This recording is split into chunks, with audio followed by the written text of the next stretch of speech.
Are we all set now? Upstairs. Okay, we'll call to order the Carroll County Commissioners meeting of the 18th of October. If you'll join me with the pledge, please. I pledge allegiance to the flag of the United States of America and to the republic for which it stands, one nation, under God, indivisible, with liberty and justice for all.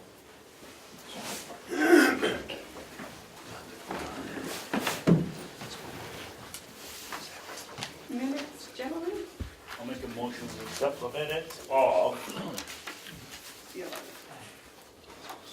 October 11th. Second. Motion's been made and seconded to accept the minutes of October 11th. Is there any discussion? If not, all those in favor say aye. Aye.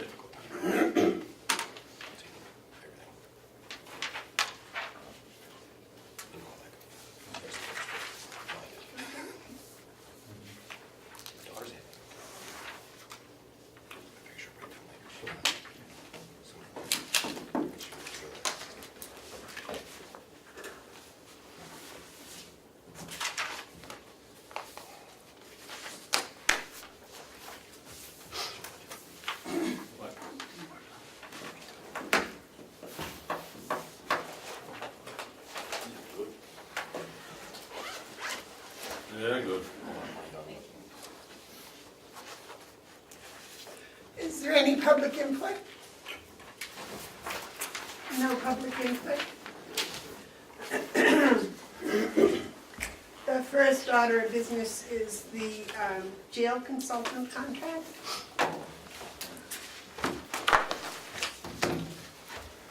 Last week, we had reviewed it and chose to come back this week with a revised. This is what you sent out last year? Yes. Yeah, okay.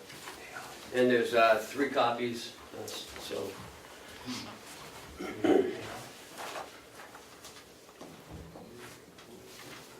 Refresh my memory, will you, Madam Chairman, what did we change last We week? didn't change anything. You told me, Jason and I, to work on it and to reframe some of the language, which we did. And the calculations per trip was kind of confusing. Oh, well, that's right, we were changing the Yeah. So expenses. clean that up, Yeah. and then also when I was going through it, one thing I wanted added on there was, which I didn't realize wasn't in there, was report back to the Carroll County Commissioners outcomes of program evaluation information.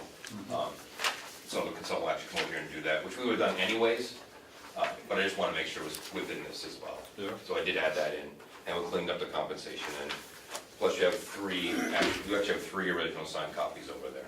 You wanted 2 original signed too. And I've got an extra one, so I got 4 originals, just in case. Yeah, I think it's important that you had Mr. Warwick sign first. Okay. Jason, as I recall, the 70,200 was the figure. Hmm? You didn't, so when we include travel, lodging, and fees, you didn't change it? It's all inclusive. It's all It's included now. included, but you didn't change the total amount. Oh, No, total amount did not change. That's what's in it. It's in, already written to the grant. It's so the amount can't change. But that, yeah, the amount is not changed. You want to see what it was last week? And I think we need to have this taken off. It was tabled last week, so we need to have it Okay, taken off. I make a motion, we take it off the table. Second. Okay, the motion's been made and seconded to take it off the table. Any all those in favor? Aye. Aye. All right, now we can discuss it. Yes, sir. So this 70,200 is a not to exceed price. Yes. And you've got all the calculations on how that's gonna be arrived, sorted out. Yep. Yeah. And you got the signature from the proposer. Yep. Which is, as I recall, is what we asked you to do. Yes. Thank you. Yep, all right. I'm all set with it. Where's the same? I made a motion. I make a motion that we enter into agreement called an MOU, Memorandum of Understanding with Alternative Solutions Associates. Alternative Solutions Associates Incorporated of Hadley, Massachusetts, in the not to exceed amount of $70,200. Can I, do you want to add that? Nope. Paid out of the grant? Nope, oh, Because it speaks to itself. Yeah.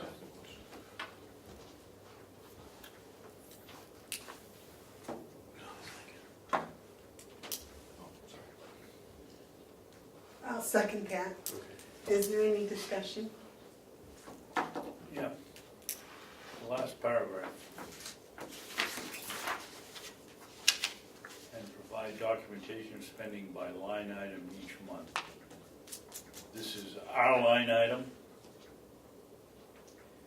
Yeah, well, in the grant line, there It's in a are, grant. it's in the grant, and we have grant line items in the Oh, grant. so this is grant line item, Right.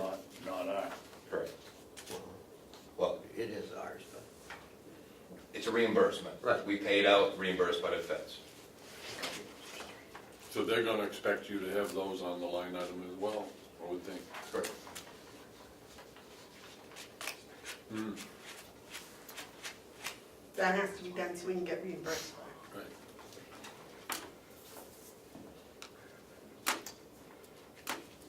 Yeah. You've also had we have a relationship with this company currently. Yes, we've had them over there for a year and a half, almost 2 years. Obviously, you're satisfied, because you Oh, bring back absolutely. another proposal.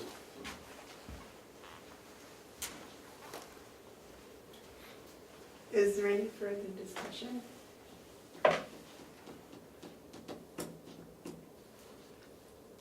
If not, motion's been made and seconded to enter into this MOU with Alternative solutions. Alternative Solutions, I guess. For a total of $70,200. All those in favor say aye. Aye. Aye. Those opposed? Motion carries.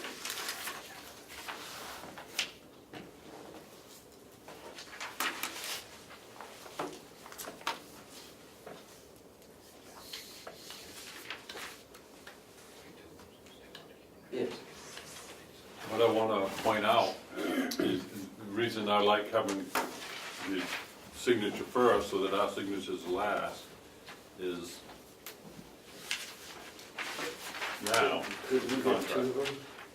where before, if we didn't have that, it wouldn't be a contract.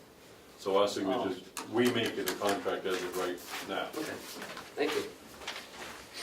unlike what we have with the sheriff.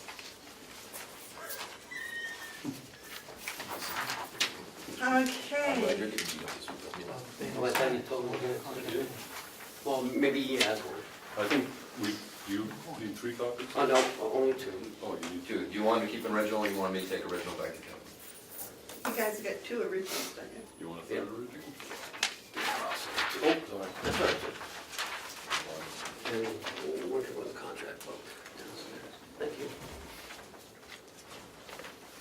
Thank you. Thanks, Jason.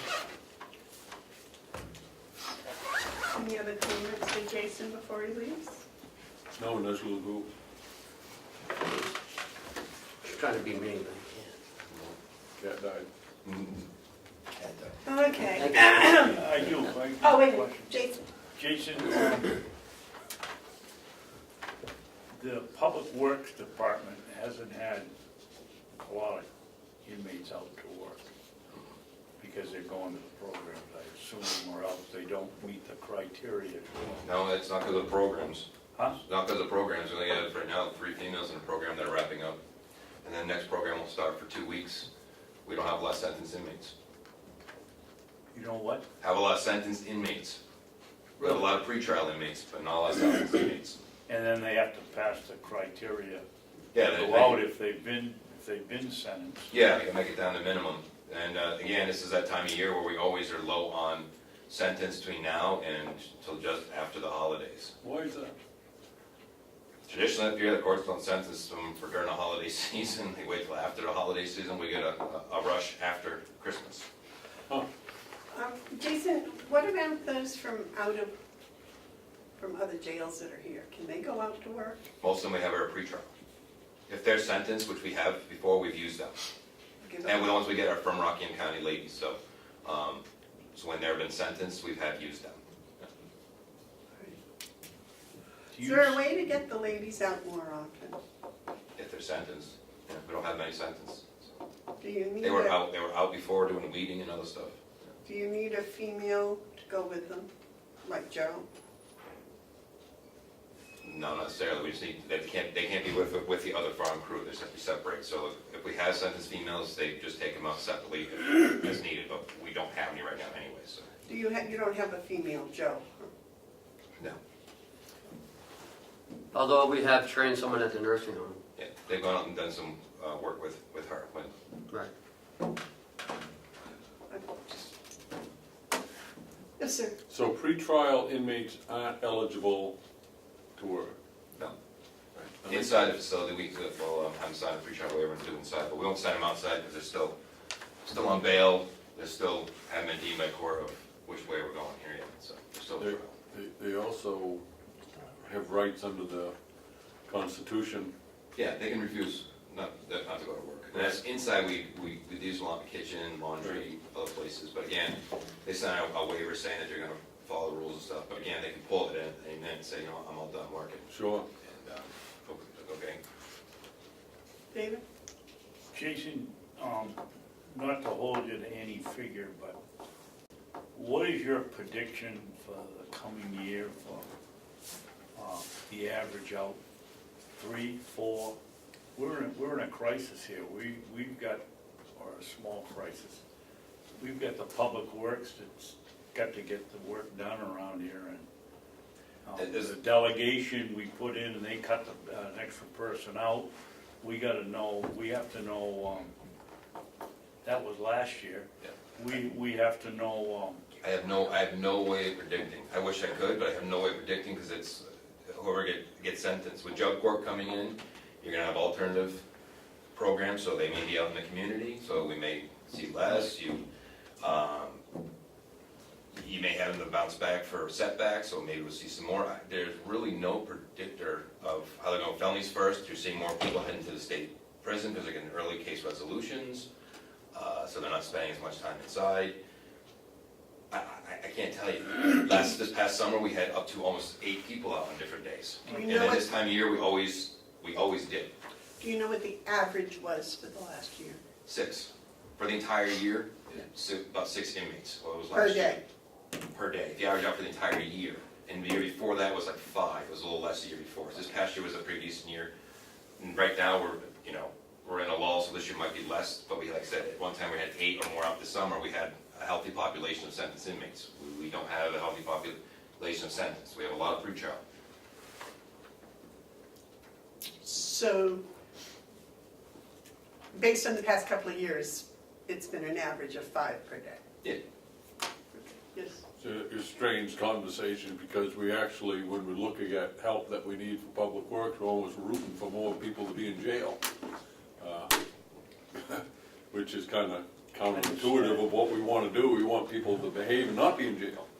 So I think it's kind of difficult to build a program of public works within our county when we're finding ourselves depending upon crime to provide us with the workforce.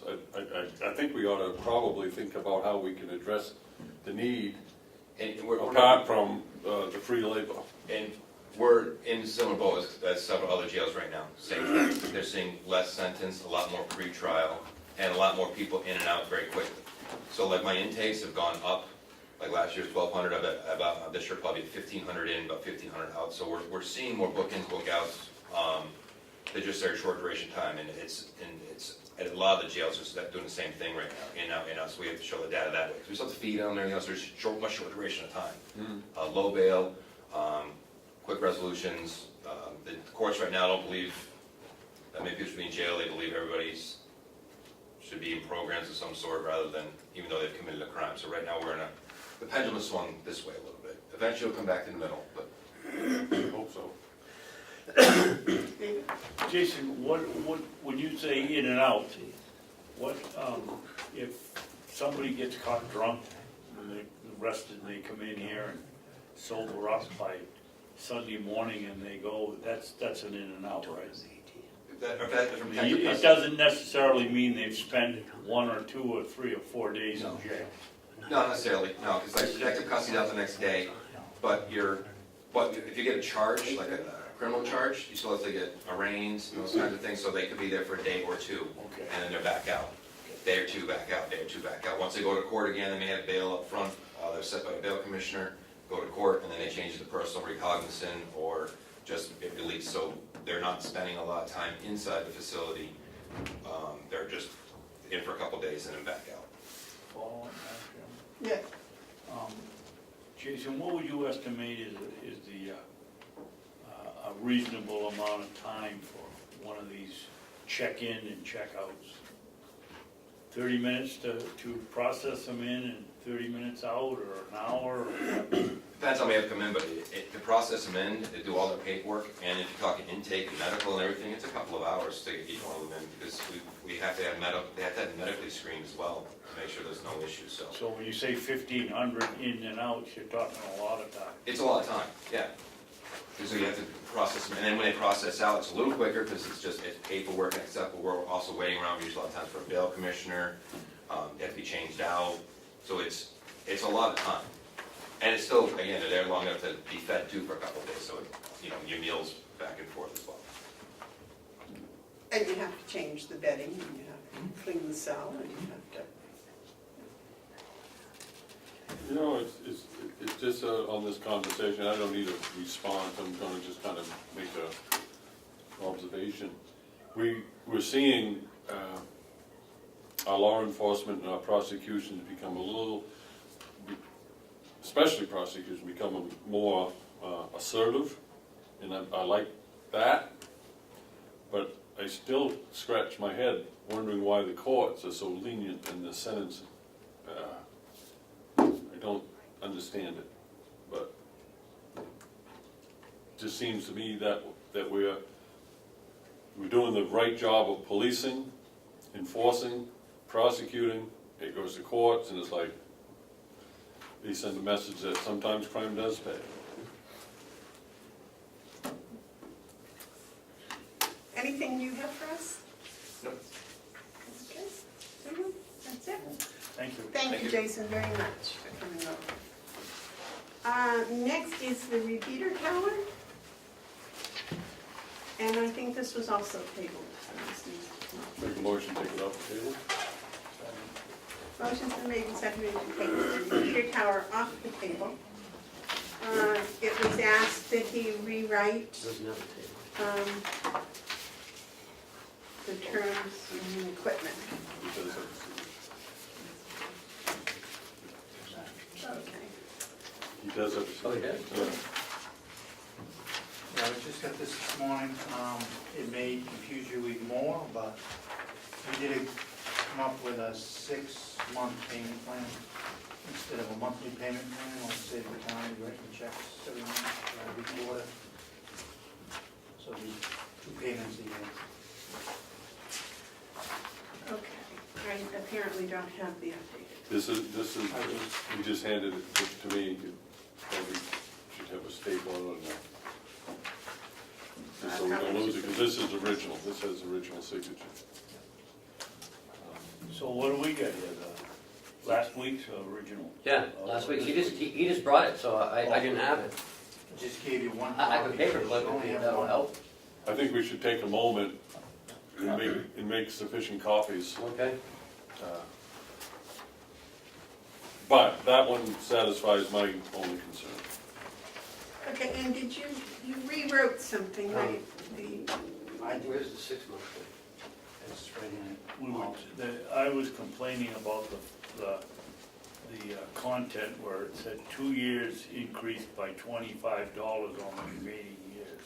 Right, not saying monthly. Yeah. So basically, the new one says that this is the amount you will pay every 6 months. So it includes the increase in the amount. Mhm. And it gives out the payments at the years every time it changes. Does that say 3,025 per 6 So the months? first 2 years are 3,000 every 6 months. Oh, it's just 3,000, no raise? Right.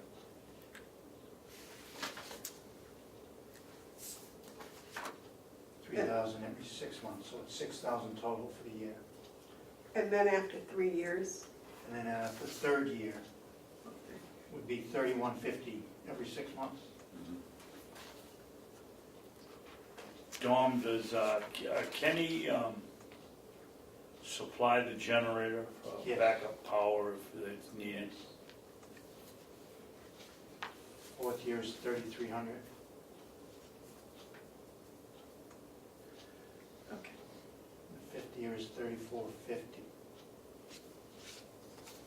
So this is a 5-year 5 years. contract? Yes. Won't have to think about this for a while. And if and when we get our own stuff, it'll drop $50, $50 a month. which would be $300 every. Okay.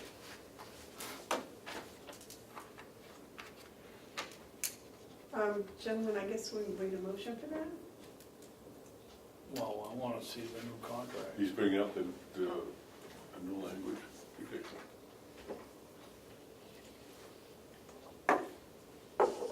Weren't we supposed to have company at 8:45? I don't know. Well, it's on your itinerary and it says, 8:45, yeah. This one for you. Sorry. well, thank you, Dom.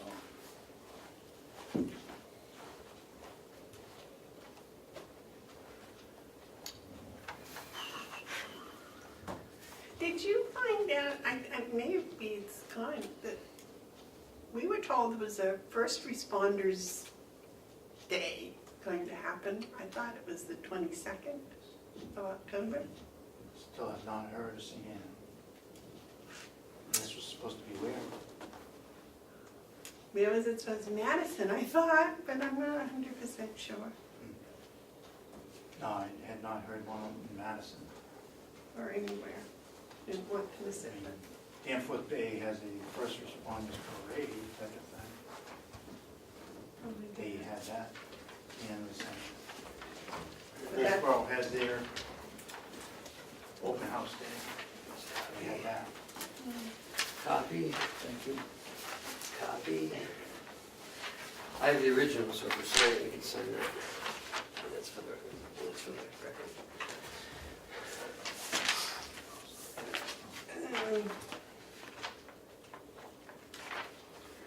So Dominic, this says prepay, starting November 1st. So when does the contract start?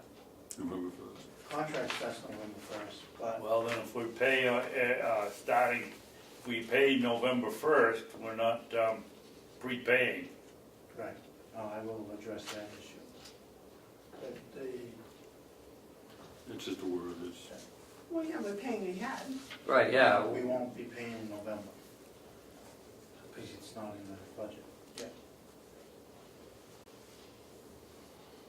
Do they know that? this says you will pay since November 1st. Yep. Carroll County Sheriff's Office shall prepay $3,000 every 6 months, starting 1 November for the first 2 years. Because right now we're paying quarterly, basically, every 3 months. So this says you're gonna pay him $3,000 November 1st. Are you intending to do that?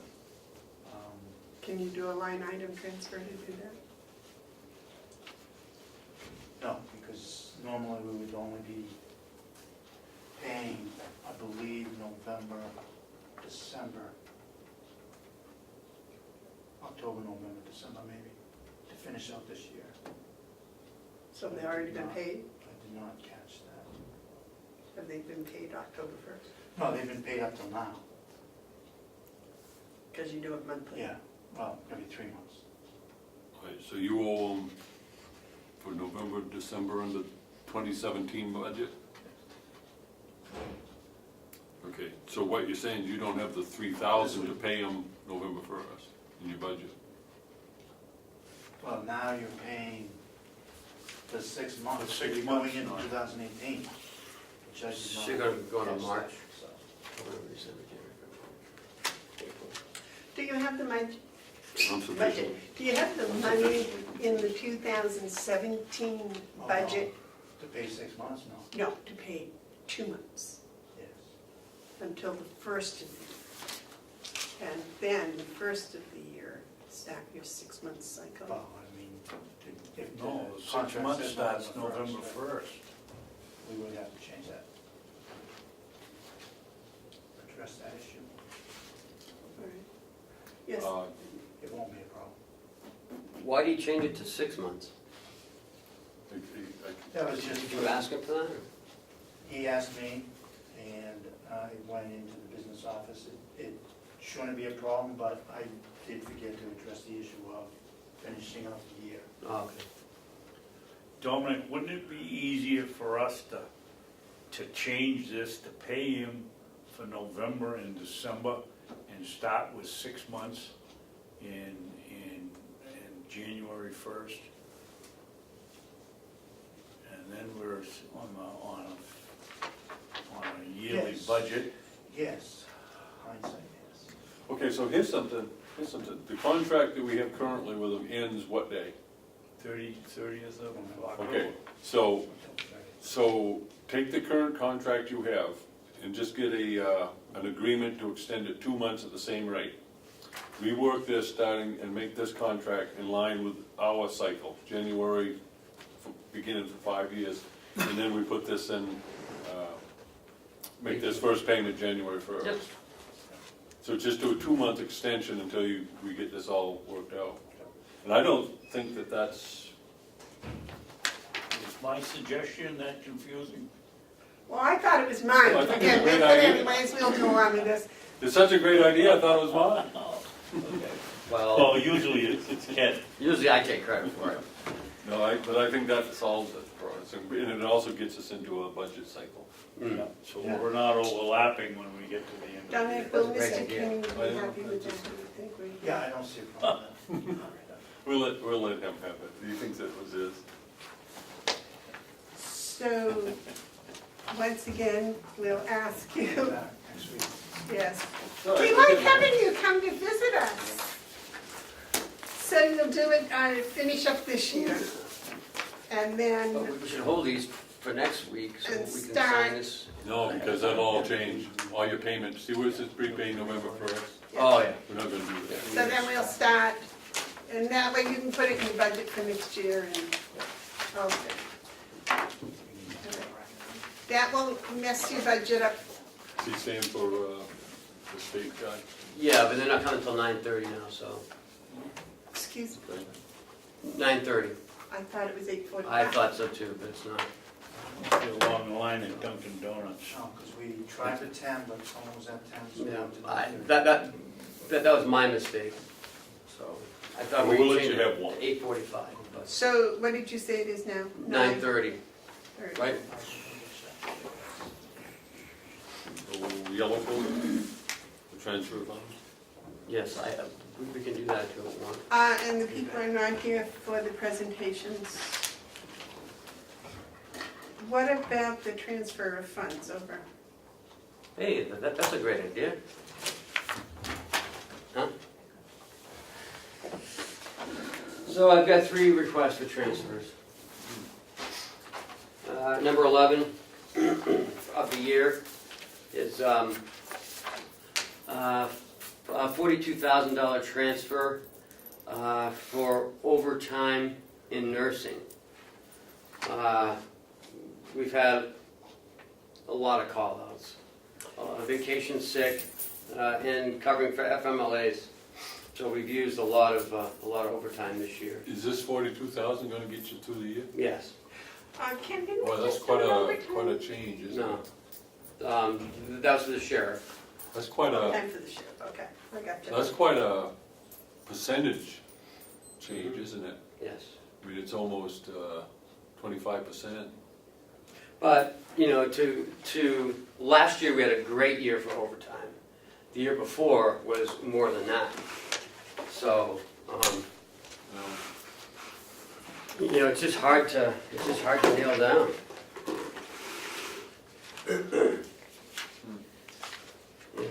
All right, I'll make a motion that we transfer, where is that coming from? It's coming from salaries, go to overtime. Madam Chairman, why don't we have a couple of seconds to look at it?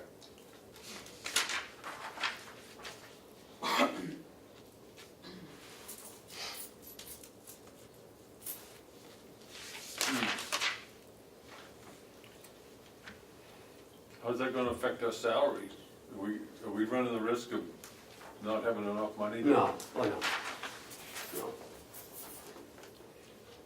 I just see a percentage, I'm just looking at it totally on percentage of transfers. I mean, 25%. Madam Chairman, there's somebody out in the hall there. We got them? No, it's fine. I'm thinking 5% is.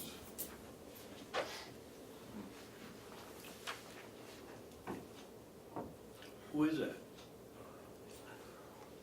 Do you think it's a matter of the overtime? Is it the scarcity of nurses, or what's? I mean, to miss it by that much. Well, this is LNAs too. This LNAs, MNAs, nurses, this is all in nursing. Right. I mean, just last weekend we had 27 call-outs. How many? 27. What are some of the reasons that the? I don't know. Terry's coming next week, Okay. so Huh. to give us an update on some stuff. So You need to transfer this week. yes.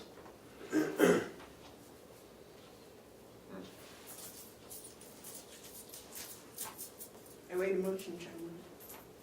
You put the paperwork in front of you.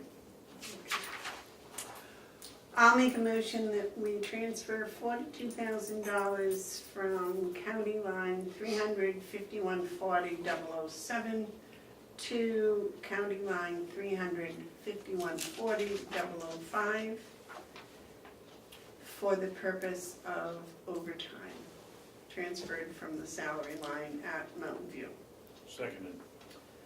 Motion's been made and seconded to transfer $42,000 from the salary line to the overtime line for Mountain View Nursing.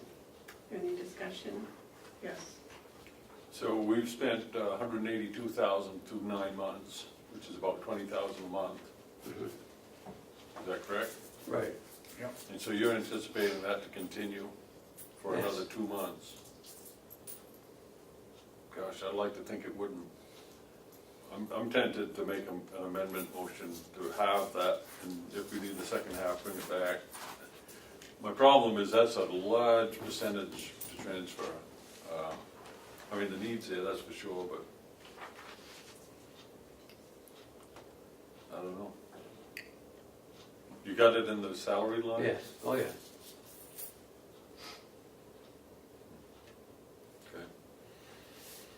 Do we have any idea why the large number of call-outs this past weekend? Yes.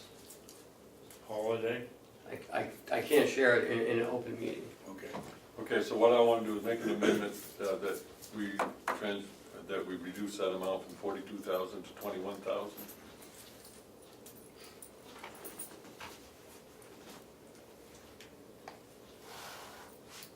Fails for the lack of a second. Okay. Any other discussion? What was your feeling for making the motion? I want to hear in non-public why we are having so many call-outs, and see if maybe we can address that. My big problem is we have a total of $180,000 in overtime, and we're asking to put in another 40,000. That's a big miss on the budgeting. And I just, if we have to do it, we have to do it, but when we have to do it is the issue. But it doesn't, I guess we can still get the same. I'd like to have, maybe next week, we have a discussion about why overtime is, I don't want to work off suppositions anymore. It's a problem. David? Mark, would you object if we just moved this issue in motion to after, just before public input as we close, so that, I agree with you, we wanna find out why before we make that vote. I mean, I don't see any problem with 20,000 or 40, we're gonna use it, but I'd like to know why. Yeah, I If you wanna don't bring it know. up at the end Well, of the meeting, I'll I'm not gonna be specific, because next week when Terry comes over, we're gonna be specific. Well, let's do the transfer next week. I don't think we can. I got paychecks to pay, so. Oh, you don't have it this week even. All right, so we're tapped out on the overtime line, so we gotta put money in there, Right. so let's do it. I don't, Ken, I have a question. The per diems that we hire, want money. do they come out of the salary line? Yeah, So there's a possibility that what we're doing is we're not hiring per diems and we're paying our people overtime. I don't know what we're doing. Well, I'm saying there's that possibility. So, All I know is we're putting close to 25% more into a line item than we originally budgeted. And apart from the reasons why, that's a significant misunderstanding of our need from a year ago. And if we're going to look at this, we've got to look at what we're going to do for next year. So, you know, if we have to do it, we have to do it, so let's do it. But I want to, I think we need a discussion on why this is happening. right. But we don't have to hold this transfer hostage for that to happen. I don't wanna- okay, so the motion's been made and seconded to transfer money from salary to overtime Mhm. for Mountain View. Yeah. Any further discussion? All those in favor? Aye. Aye. Those opposed? Motion carries. well, if you didn't like that one, you're not gonna like this one. Okay, Well, let's wait until you sign it. David? Ken, is it possible to have these a day or two ahead so we can look at them and think about it? You know, like the agenda a day or two ahead? I do the agendas on Tuesday, and that's where I get most of my stuff going, so. The next one is, it's transfer number 12, for agency. We are overexpended on that line, and I'm looking for 37,000 to transfer that line. Is that from the same salary line? Yes. Yep. So the agency doesn't come out of that salary line? The agency doesn't know, but the per diems do. So what you have, we budgeted 88,000, we've already expended 97, so we have to Right. do some anyway. Now, if you look back to last year, and you know, as far as the trend, we budgeted 88,000, but only spent 71,000. Yeah, something chewy. In 15, we budgeted 62,000 and spent 57,000. So our overall money that we're paying to have people at Mountain View isn't really changing. We're just switching a couple of lines. We're taking salary money and putting it into agency money, Right. and salary money into overtime money, but the actual cost Oh, no, it all stays the it same. stays the same. Okay, yes. Okay, so I just got my budget making hat on right now. We don't have enough in agency, we didn't have enough in overtime, but we had more than enough in salaries. So there's three things wrong. We overstated our salary need, we understated our agency needs, and we understated our overtime needs. But the bubble is Or- the What I'm same. talking about in the budget. Or- Budget present, Not enough workers to fill that well, we don't salary know that, line. we don't know that. We work off the assumption that we had enough workers to do the salary line. What Which we're we did seeing last is year. What we're seeing is we don't. So the salary line, even though it's got a lot in it, really we need that in overtime and agencies because we're not achieving the hiring. Right. which I hopefully, when we finalize the new contract, that might alleviate some of this. But that remains to be seen. So right now, what we have is a clear indication that we have a labor shortage problem at the nursing home of qualified Yeah. people. That's really what this all points to. It isn't just about transfers and all that, it's about the need, that we need to have more people qualified in our employ. And we've known that for most of the year. And this just shores that up more. So I'll make a motion to, I don't have the number, I'm sorry. That's 37,000. Approve transfer number 12. Okay. Seconded. So the motion's been made and seconded to move $37,000 from line 35140.007 to 35140.023. All those in favor say aye. Aye. Aye. Those opposed? Aye. And when we get to updates, we've got, David's got an update that may help in the future, won't help today. Now, is this another bad? Yep. One more transfer. This is for the DPW. I'd like to transfer $650 from diesel into the gasoline. So moved. Second. Okay, motion's been made and Approve transfer 13.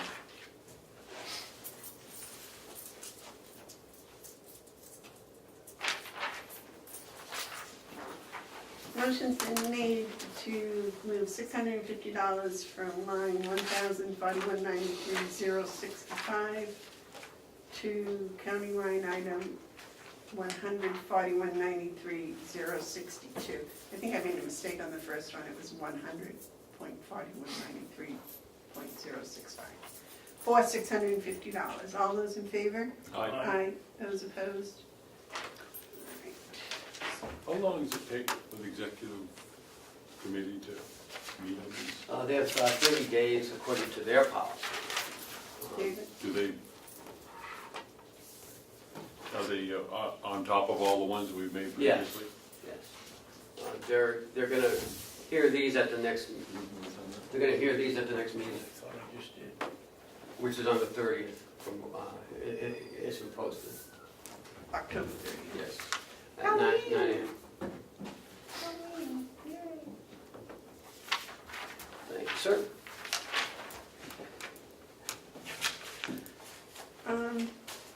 Telephone? Is there a lot in the yellow folder, Tim? No. All right, well, can we stop that anyways? Man, what is it?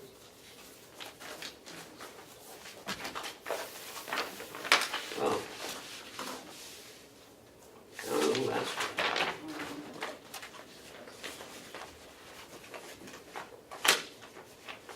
That shouldn't be weird. I just had some non-public minutes. We want to do that in non-public. That's it, the yellow folder.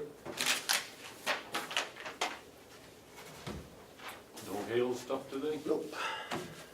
Oh, the RSVP.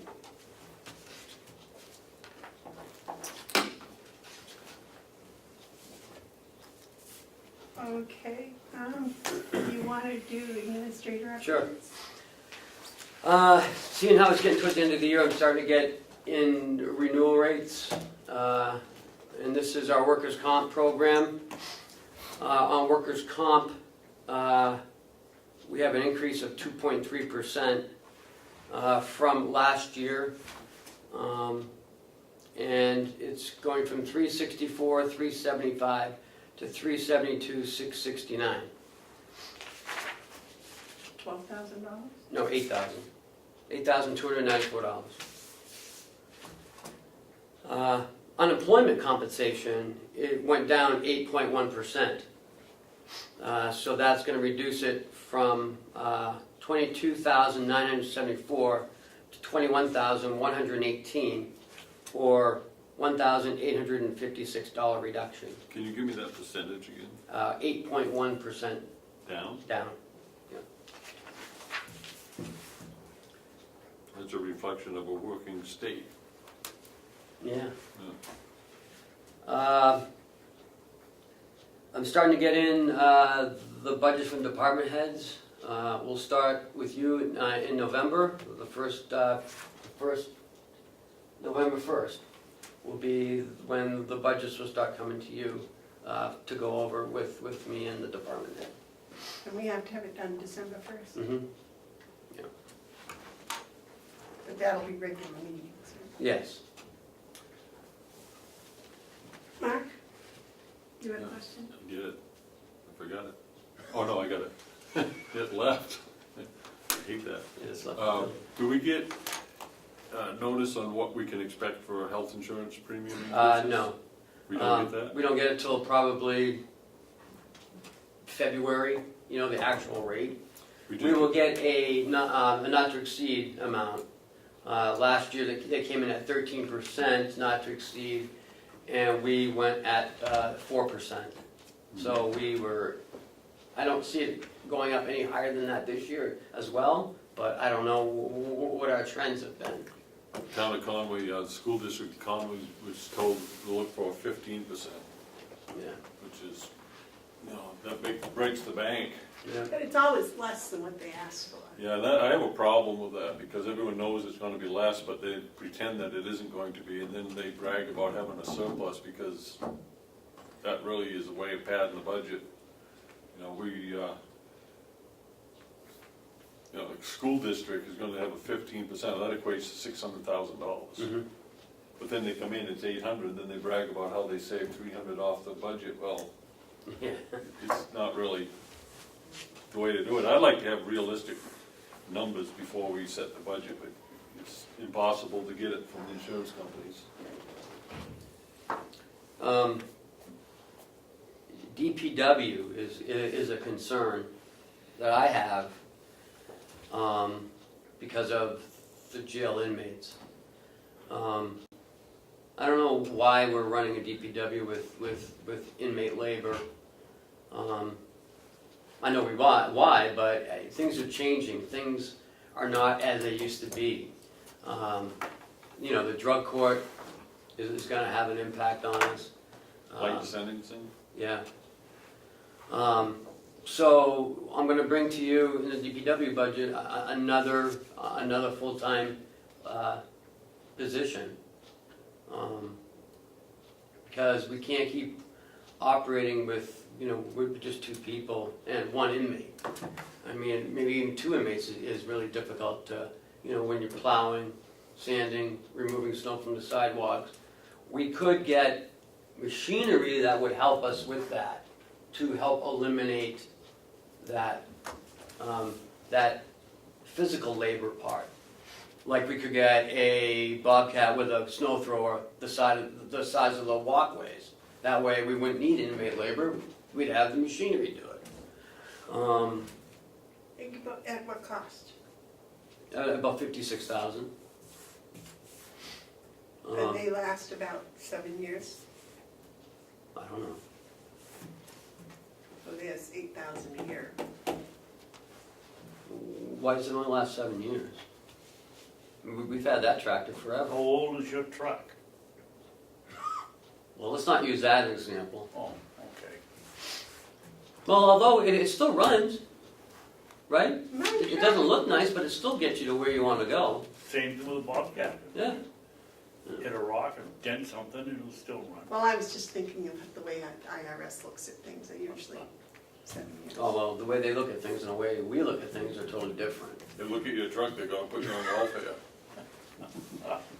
But the problem with that is with a bobcat, you still have to have somebody driving it. Well, yeah, And but we only have 2 people that can do that, and who's gonna be plowing so the help can get in while the other one is running the bobcat? I mean, we need another person. I'm just throwing out, ideas that Will and I were talking about yesterday.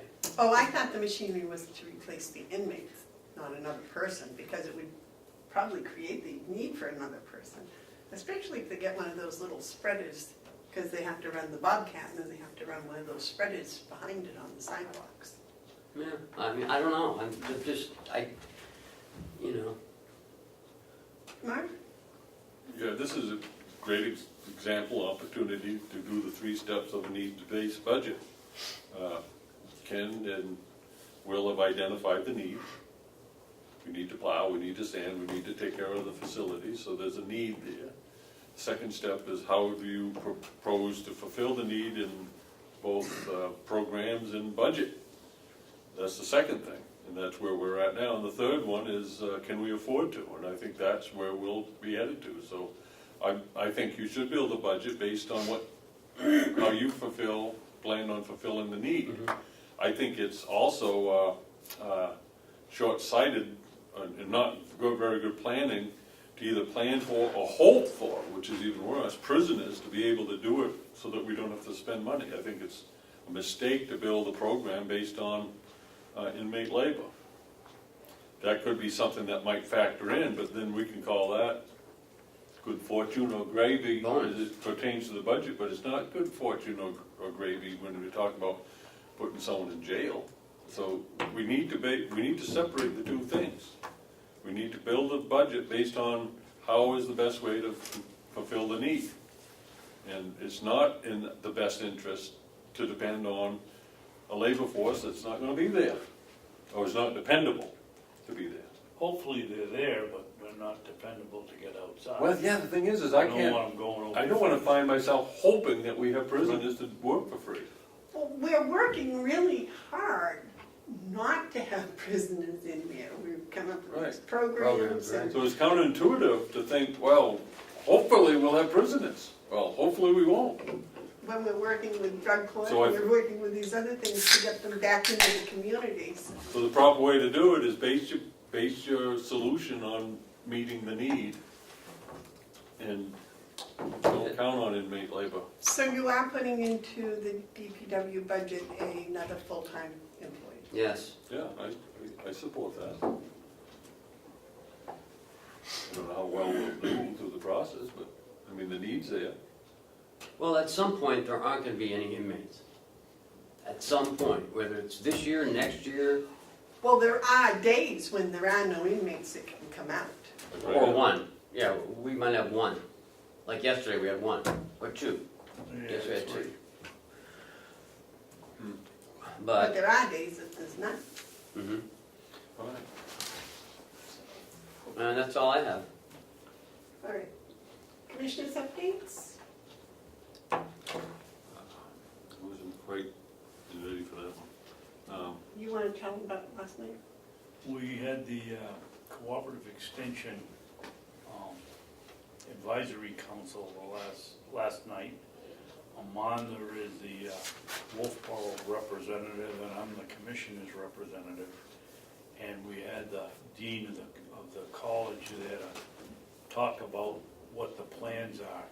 And I guess when you say, Amanda, it's fair to say that university has finally woken up to the critical shortage of nursing and medical workers, and they're going to start expanding their program to get us more LNAs and basically nurses. And we had a long discussion about that. But like I always say, getting the university to do anything is like turning the Queen Mary with a couple of canoes. And but this dean is well aware of the shortage, and I think we're going to see some movement. And it's going to be part of the extension, so they're going to have something in the county, so that we can Yes. get some training more locally. You had a question? No, I just had another thing I want to announce. And there's- I'll wait till he's done though. And the other thing is, Amanda's term is up on the board, and mine isn't.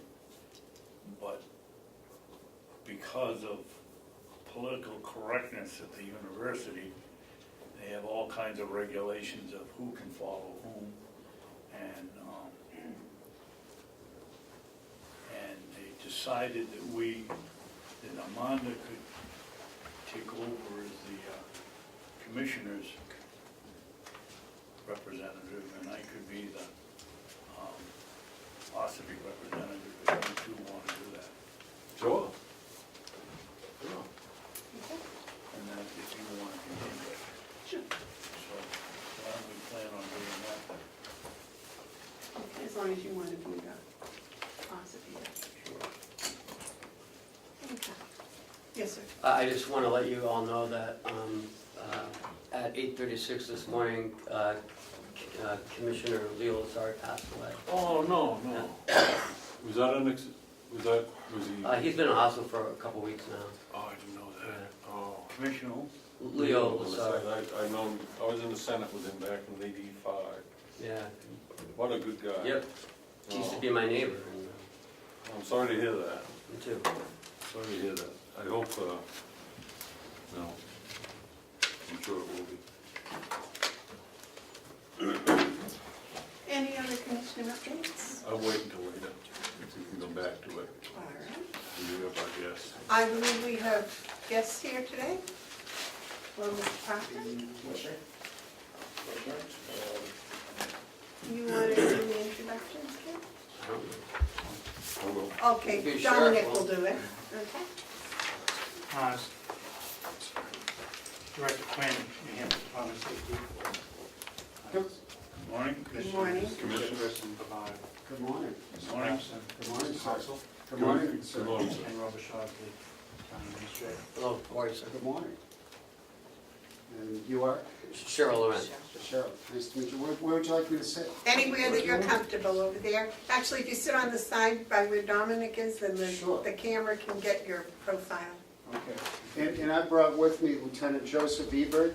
He's with the State Police. He runs the Intelligence and Analysis Center, the statewide information gathering and dissemination center. And he's also brought Jennifer Lemoyne she's with the Berlin Police Department, but she's assigned as the law enforcement liaison to Carroll and Coos County as it relates to these initiatives and grants. Thank you. Thank you.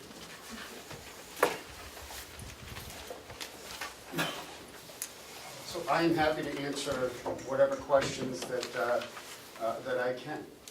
Have you given him a written copy of your questions? No, I don't know as I have, but I did prepare this. Did I give you copies? Yes, you did. You might pass those out. Mr. Quinn, this will just as a guideline. Basically, our concern was that we got Granite Shield money Sure. this year. Mhm. It was less than what we had asked for, and we feel we should have more. Okay. So we're going to have a little temper tantrum and say we want more money, and hopefully, if we get all done, you'll give us more money. But Mark has questions for you. If I could, actually want to give you this one, Mr. Quinn, because it points in red to the reason why we have so many questions.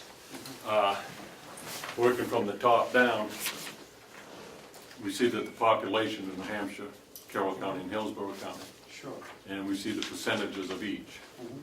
I don't have the numbers for SHIELD statewide grants, but I was able to find the Hammer statewide grants from last time, and I had a figure of about $1.5 million was awarded. And under the Hammer grant, Carroll County's total, and when I call a county, I'm talking not only the county themselves, but the cities and municipalities within the county. And so if you look under the grant Hammer for Hillsborough, you see that county government got 105, but then as you add Manchester and Nashua, you see that that number is 747, 324. And I picked up on this last year and I said, boy, that just doesn't seem like a fair distribution when you look at population. Because up on the red you see that from Hammer, Carroll County with all its agencies got 1.8%, even though we're 4% of the population. Where Hillsborough, and I use Hillsborough because it's the biggest, this problem actually is a southern New Hampshire, northern New Hampshire problem. If you extend this into both Coos and Grafton, you see that this distribution is really leaving us without the what I would say our fair share of the resources. You see, with Hillsborough County last time, with 31% of the population gets almost 50% of the money. What I wasn't able to do was in the column for Granite Shield was to plug in that money. The only thing that I do know, I don't know what Hillsborough got, I don't know what any other municipalities got. All I know is Carroll County government got about $4,000, $6,000 less, even though the shield money, I think, was over $2 million 1.2, for the Granite Shield. yes. Oh, it wasn't 2? We have, it was, I thought it was 2 million or plus. yeah, but that's over the biennium, so that's over 2 years. So, was the hammer over 2 years, or was that for No, one there year? was 2.5 million was requested over 17 applicants. 2.5 million was requested, but what we did was, it was 1.2 that was awarded. How much did you have? 1.2 was available for the period, 1.2, July 1st, 2017 through June 30th, 2018. Excuse me, Okay, Mr. Quinn, is the 1.2 the biennium or for 1 year? 1 year, Okay, was the 1.5 on the hammer for 1 year or for 2? 1 year. Okay, so you're running about 1.2 to 1.5 per year. 1.2. Okay, 1.2 for 2017, Per the budget approved yeah. by the New Hampshire General Court and signed by the governor, 1.2 was available to award for the period July 1, 17 to June 30th, 18. Okay, so for the 18 year, what do you have money available for that you'll be Roughly the same, yes. about 1.2 for 18? So Carroll County would have another chance? Yes, but I think, but what I'd like to do is just, Yeah. if I may, Yeah, sure. I kind of understand where you're coming from with, you want more, you're trying to understand why. Well, we deserve more. Yeah. And so we don't want more, everyone wants more. Well, let me just explain how, when, and again, everybody has been impacted by this opioid crisis. And I think that it's a fair statement to say that, one overdose death is far too many, and the impact of one. So we're not trying to compare, the loss of life. What we had to do at Department of Safety is try and stand up a statewide program. A statewide program throughout the entire state that served, and that was one of the things that was a fundamental of the grant and of the statute. So we're looking not only at Hillsborough County, but at Coos County and Cheshire County, and trying to look across the state. And clearly there isn't enough money, and the reason I say that is, in this year, there was 2.4 million requested by 17 grant applicants, so we're only able to put out half of that. So we're only able to award 1.2.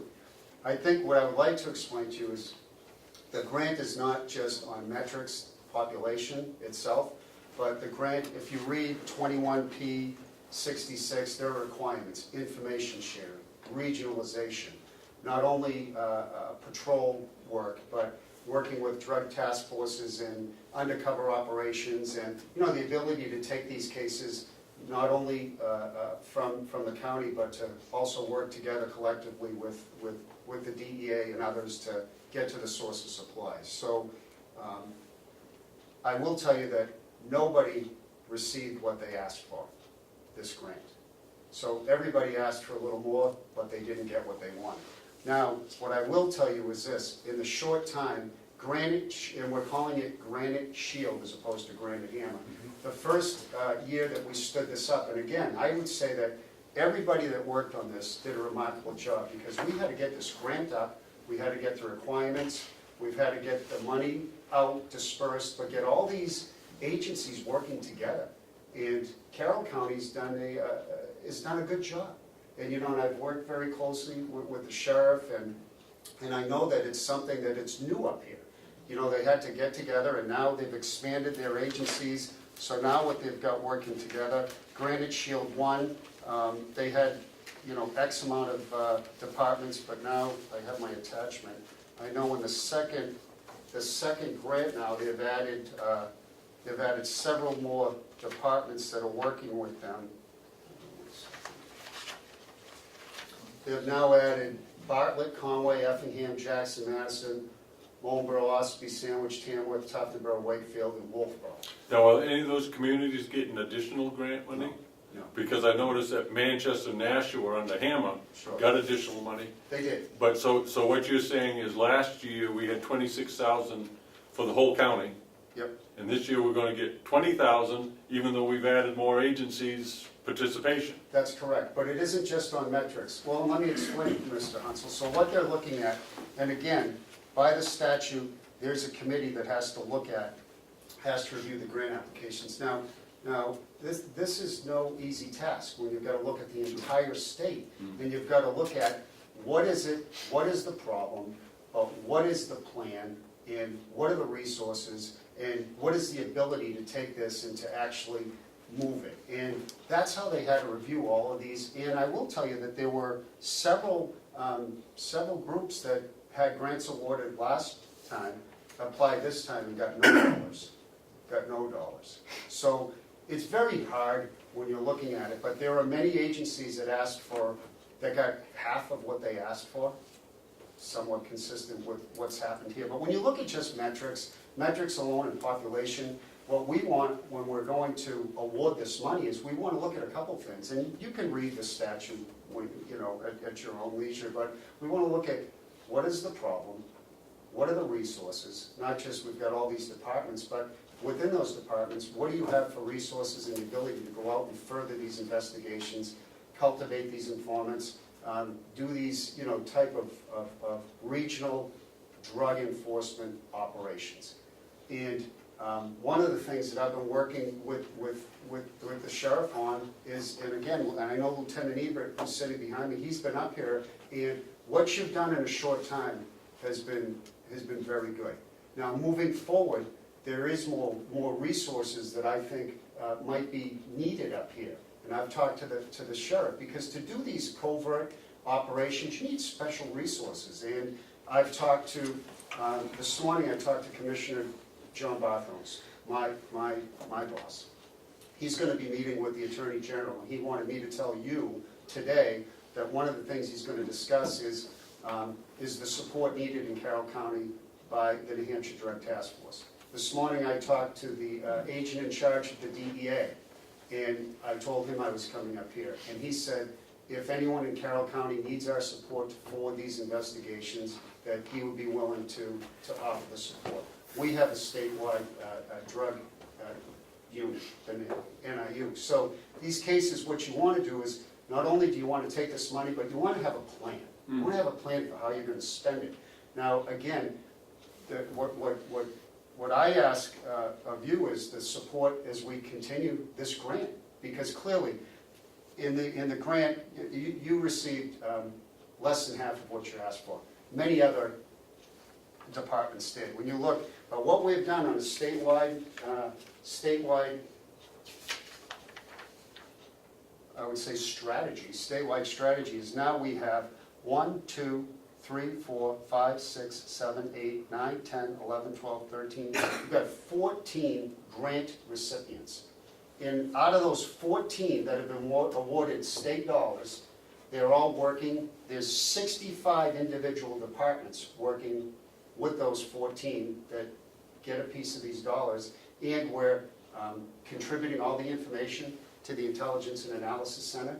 We're deconflicting. In other words, if the sheriff's going to start an investigation in Carroll County, before he starts it, he's going to run it through the Intelligence and Analysis Center to make sure that, say, the Stratford County Drug Task Force isn't working on the same person. And then, yes, so it's the fundamentals have been the foundation is very strong here. I can say this, moving forward, I understand not only Carroll County, but many other agencies would like more dollars to move this together. One of the things that I think that we can do for Carroll County is to work with the sheriff and to help him as he identifies more dealers and more targets in Carroll County, to have the resources available so that he can pull these departments together, the Bartletts and Sandwich and Tamworth, to get these officers out there doing these investigations, as opposed to just the patrol work, trying to do some enhanced enforcement work. But I'll tell you, in a short time, they've done a very good job. We would like to be able to give everybody what they've asked for, but the decisions were made based on, we review all of the requests, we review all of the data, we review all of the resources available, and what you are going to do with these dollars. And you just to look at, and I know some of the questions you're asking, I mean, you've looked at some metrics and data on populations and ratios, but one of the things I'll share with you is, and I think it's something that you might find interesting, is when you look at overdose deaths, when you look at Hillsborough County, per 100,000, they have 1.6. When you look at Carroll County, they have 0.63. And obviously they receive less. There are other counties that have similar to Carroll who received no dollars. And the dollars are based on, again, it isn't just one thing, it's everything. But the main thing is, just because you have X amount of police departments that want to work on this, part of the review committee is to look and see, are the resources in place to actually take these dollars and further the investigations. And as I said, I have paid, we are meeting, the other thing I wanted to share with you is the grants management has to report semi-annually as a part of the statute to the legislature with some data and output and outcomes. But what we have done in Department of Safety, and the sheriff has participated, is we're pulling together our own meetings, and I think we've met 3 times. And we're pulling all of these task force recipients and heads together, and we've met in Concord, and we're discussing, the first part of the meeting is some of the financials, making sure that we're all supplying the data and reconciling the grants, our operations plans. Are we deconflicting? Are we providing the right information we can? But then the most important thing is, are we working together? What can we do? Maybe you're having some great success with this task force. Maybe we need help here. Do you need more? So we're trying to look at it holistically as a statewide strategy, because we want everyone to be equally as successful. I have a question. Sure. You said it was 0.63 per 100,000 in Carroll County. What year is that based on?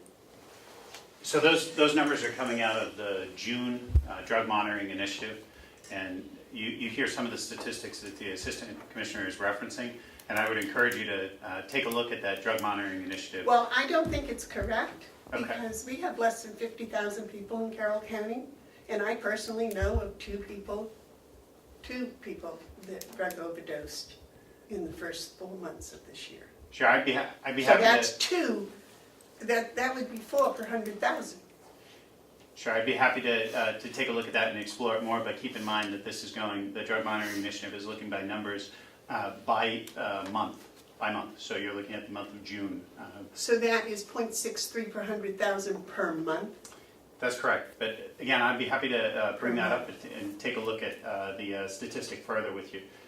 But I would encourage you to take a look at that, the DMI. That is a portion of how some of the statistics that are used in considering awards. And in reference to Hillsborough County, because I know that you had addressed Hillsborough County, they do have the highest per capita overdose death, as well as, unfortunately, Narcan administration. Per month. Per month, but that is a year look too. I can tell you that Hillsborough. Well, I don't know, are these numbers per month or per year? They do make a difference. They are both. So the Drug Monitoring Initiative produces both a monthly as well as a year-long look back at 2016. But the ones that he just quoted us were per month. That came out of the June Drug Monitoring Initiative, and I will get you an answer before the end of the meeting as to whether or not that is the year-long or whether or not that is a month-long look. Would that be, now you've got me confused, is the 0.63 for June or for the monthly breakup for 12 months? Right, so that's what I was just saying. I'd be happy to, I'm going to reach back out to my office as we sit here and give you an answer that's 100% correct. I don't want to misspeak on that. I think what the lieutenant said is that drug monitoring initiative is a statewide document that they push out that you can access, you can look at it, and it will show you per county overdose deaths, after we receive the information, after it's gone through the medical examiner's office. Which is backed up quite a bit, I understand. Well, Is that true? I can't speak for the medical examiner's office, but what I can speak for is the final document goes through, the overdose tests are when the toxicology is done through the ME's office.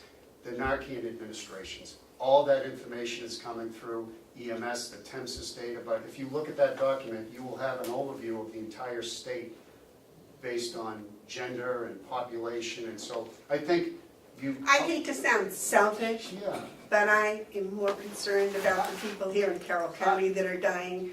And that's why the money, you know, and what Dominic does with the money and what our other Okay.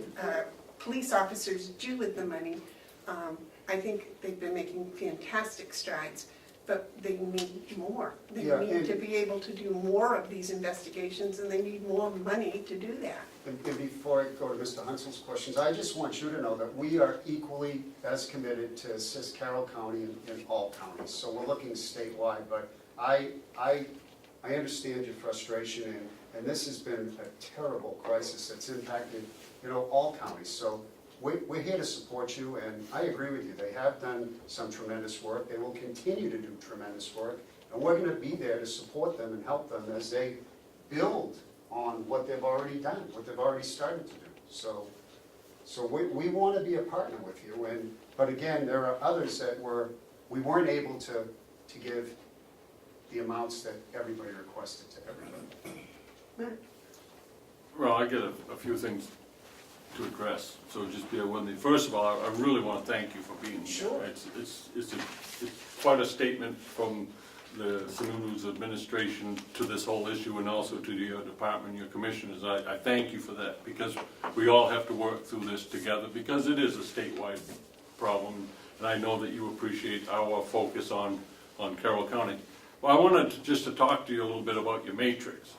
The matrix that I have to look at initially is the budgetary matrix. And so I look at that based on the distribution of money, based on what I have in front of you. I would like to at some point get a distribution list of the Granite Shield money. I don't have that to compare. But if at some point we can get that, I don't need it right now. But I just would like to have that population comparison matrix. The other thing I want to do is take a moment to speak about your matrix. There's a lot of emphasis on how many people die because of the opioid crisis, and we hear it all the time. It is a real problem. It is a tragedy, and I commend everyone for doing all that they can, but one of the things that they're missing by always focusing on how many people have died and how many people might die is how many people who are involved with opioid addiction who will never die from it, but they're still burdened by the terror of it, and it plays out in a lot of different ways. And I don't know if you guys have this in your matrix, but let me just tell you something that's a reality, especially in northern Carroll County, where poverty rates are high, and pretty much with every demographics. Blues have become the currency. I think those of you who are in law enforcement know what I'm talking about. Blues being the pharmaceutical pain reliever that opioid addicts, when they can't get it, they go to fentanyl or heroin. That is a huge problem. There are people, they trade their skills, their services, their plumbing skills, their carpentry skills, they sell their possessions in return for blues, pharmaceuticals. This is a black market economy. People are, by doing that, they're not making the income they need to fill their children, to pay their taxes, to be citizens within a community that spurs the whole community going forward. It isn't just about those people who die. It's about those people who are suffering because we're allowing the law to be flaunted, and we're allowing it in Carroll County, and I don't know is that that's in your matrix. I don't know that it isn't, but I don't know that it is. And I would submit that your shield is working very well in the southern part of the county. I read all the time about all these Boston, Nashua, and Manchester, and even on the interstate. But when I look around my county and I see, okay, the shield is only half of the state, really. You got kind of like an almost shield up here. But $22,000 is, I'd almost say, you're better off just to keep it, because obviously, it isn't enough. I think Conway got $1,300 in the distribution. That doesn't pay for gas for a week. So, Yeah, so I don't know what you achieve with it. And the other question is how much, I know that in the Grand Hammer, state police got $230,000 at 1.5 for additional personnel. How much of the 1.2 went to state police for additional personnel? none of this, all the 1.2 all went to local So agencies. you were able to get all your staffing under Hammer? We had separate grant dollars, but this 1.2 was the carve out. We have dollars assigned to the crime lab too. Okay. To deal with the fentanyl backlog, but this 1.2, and I can get you those numbers, like where the 1.2 went. Yeah, So I'd like to get that. Yeah, well, we'll put a packet together for you when we're done, but one of the things that I really want to tell you where I think you need to go, and this is something that the sheriff and I have talked about, is, again, you look at, this crisis has hit you without an opportunity to prepare a plan, so you've dealt with, what are your policing issues up here? What are your priorities? But now we've got a crisis. We've got, we're not seeing any heroin come into the lab. It's fentanyl. I say any, it's the majority is fentanyl. So what we were seeing in Concord at the crime lab in 2012, and again, don't hold me to these as exact, but in or around 2012, we had, I believe, a fentanyl patch and a fentanyl lollipop that were pharmaceutical but were diverted. So that's what we saw in our crime lab. So fentanyl hadn't even hit the radar. 2010 through 2012, we've seen the uptick in pharmaceuticals, as you talked to. So we tried to address that with a pharmaceutical monitoring program, which we eventually the state got up and running. And now, after the pharmaceuticals, we started to see the uptick in heroin. So again, they're all opioid derivatives, the synthetics. But now in 2017, where we're at today, when you look at these overdose deaths, the majority of these deaths are caused by fentanyl. Mm-hmm. And when I talk to my lab director, and I meet with him regularly in the mornings, it's fentanyl that's coming in. So that's why it is so lethal. But to further these investigations, and again, the sheriff knows this county better than anybody, I think that strategically, there's got to be some other tools put into your tool bag. You've got some patrol officers, you've got some detectives, some of the departments are larger than others, but clearly you need some more investigative support in Carroll County to assist. Many of these agencies have stood up a drug task force, so some of them, like Stratford County, they have their Stratford County Drug Task Force. So it's a little easier to go out and interview these informants, conduct surveillance, make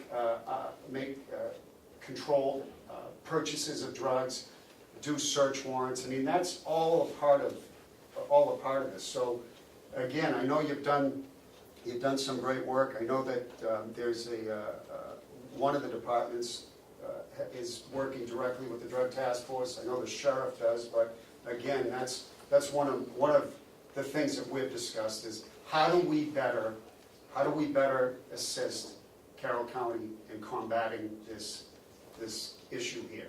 The largest police force in the county is Conway Police Department. The town of Conway has the second highest crime rate of any community in New Hampshire except Manchester.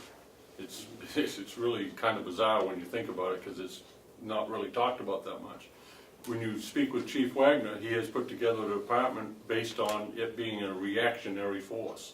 So their ability to investigate is limited, both in resources, personnel, and financial.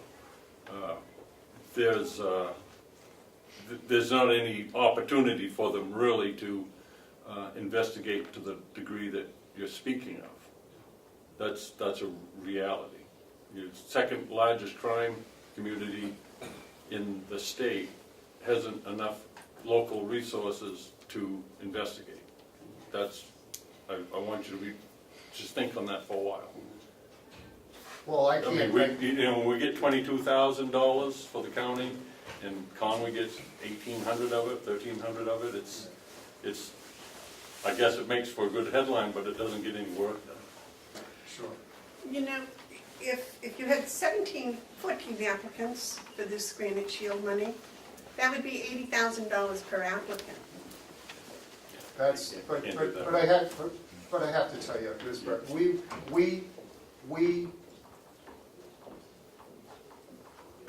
we have to do due diligence to ensure that when we award these dollars, it is not just based on metrics. We're not just individually, there were 17 that applied, 3 of them got no dollars. We have to really look at the metrics, look at the requirements in the grant, the requirements in the statute. But there is so much that goes into this that is just more than saying every county has suffered from this crisis. So we have to look at what is the plan, what are your resources, what is the data, what are you going to do with this, what are you going to do with these dollars, what is the ability, so it's, and again, we're trying to balance it with state. If we had the $2.4 million, it would have been rather easy, but we don't. We had 1.2, so this committee had to look at all these grants, they had to look at some of the data, and again, I will agree with you, everything you've said, you do have a problem up here, and it is all relevant to population, and some of these departments, and I disagree with you in saying that it has not been value add, because what you've done is, in a short time, in the first grant, it was 6 months by the time we actually got the money awarded. So look at how far you've come in Carroll County. And I think these questions you're asking are excellent. And I'm pleased that you're engaged and that you're actually paying attention to this. But there is more work to be done. And we need your help in helping Dominic get set up what we need to put an end to this, because we've got to stop it. No, and it's our, in Department of Safety, whether it's Carroll County or any of the counties, we're here to help the entire state, and that's why Mr. Parker from the governor's office is here. But I will tell you that I will work closely with the sheriff. We talk, and we recognize that there's some more work to be done. There's more support that's needed here. And as I said, I was on the phone with Commissioner Barthelms this morning. He's going to meet with the Attorney General. He said, Bob, would you please tell them that I will be bringing up this issue, that Carroll County needs some more support. And that's just, I don't want to speak for the sheriff, but I mean, We're going to be a squeaky wheel in this instance, because I personally, I was a teacher, and I do not like seeing some of my former students having to go to their funerals. It's not right. I want, Mr. Quinn, I want you to know that I truly appreciate what you have to do in the limited resources, and I would never want to deny Hillsborough what they need as well. I'm not about that. I think you've got a tough job in front of you. And it's really good news that what you told us about the commissioner's words. That's, I actually feel more as though we're a part of it. My problem has always been, ever since I got into this, is the unfair, at times, distribution of resources to those communities that are more politically aligned than perhaps the northern part of the state. I'm not suggesting that played into this at all, but what I am saying is that there seems to be more opportunity for voices in the southern part of the county to be either more professionally presented or more readily heard. And your appearance here today alleviates that concern. But at the same time, I have to keep going back to these numbers. And I'm just using hammer numbers because that's the only numbers. We got 1.8%, and we're 4% of the population. Hillsborough got 31% of the population, gets almost half of it. Certainly, that's a hotbed because it's close to Lawrence or Lowell and all the stuff that's going on. But I also know that some of those mules go up into northern Coos County and they distribute from there. sure. So you got a breach in your wall if you're looking at the whole Granite state as being you know, your target area. You got a hole in the wall, and that hole in the wall is the northern counties. And I have talked, listen, in the western part of the state, the northern part of the state, in Carroll County, those areas need more support from the state resources and from the federal. As I said, I spoke to John Delina this morning. He's the DEA Assistant Special Agent in charge. He has all of New England. He has New Hampshire, Maine, Vermont. I told him where I'm coming, and he said, we're there. If the sheriff, if any of these departments generate some information on a substantial deal or somebody that's trafficking, you want to make sure the resources are there. Resources to help with surveillance, with purchase of evidence funds, with whatever it takes. You know, the ability to conduct a search warrant. But the sheriff knows that we're here to support you. And I know that this is, you would have liked more dollars, but what I ask from you is your support moving forward so that we can continue to keep this grant up and running and continue to support all of the counties. I hope we can do better in the 2018 allotment. John, I think you had something. Yeah, I just want to Mr. say Patrick. that, I heard that. obviously, the first grant that we did get through this came out in December, but as you know, as we talked about, the work was all done in the last quarter of it, the last 3 to 4 months. So it was a learning curve, it was growing pains, whatever you want to call it, as far as getting it off the ground, but we all learned from it. This one will run a lot smoother and hopefully a lot deeper into the problem in the county. We learned through that last 3 or 4 months of the grant that the state did supply anything we asked for. We had units up, we had assistance. We actually supplied a training that the state came up and did, the team. That's required to be able to be part of this grant. And we're going to be doing that again through the state effort. We're actually probably going to be the only one that they'll go outside of Concord to do. So, and that will be put out to the whole northern community, including Coas and Grafton and Belknap, to attend it. So anything we have asked for, they've provided. I appreciate any and all money.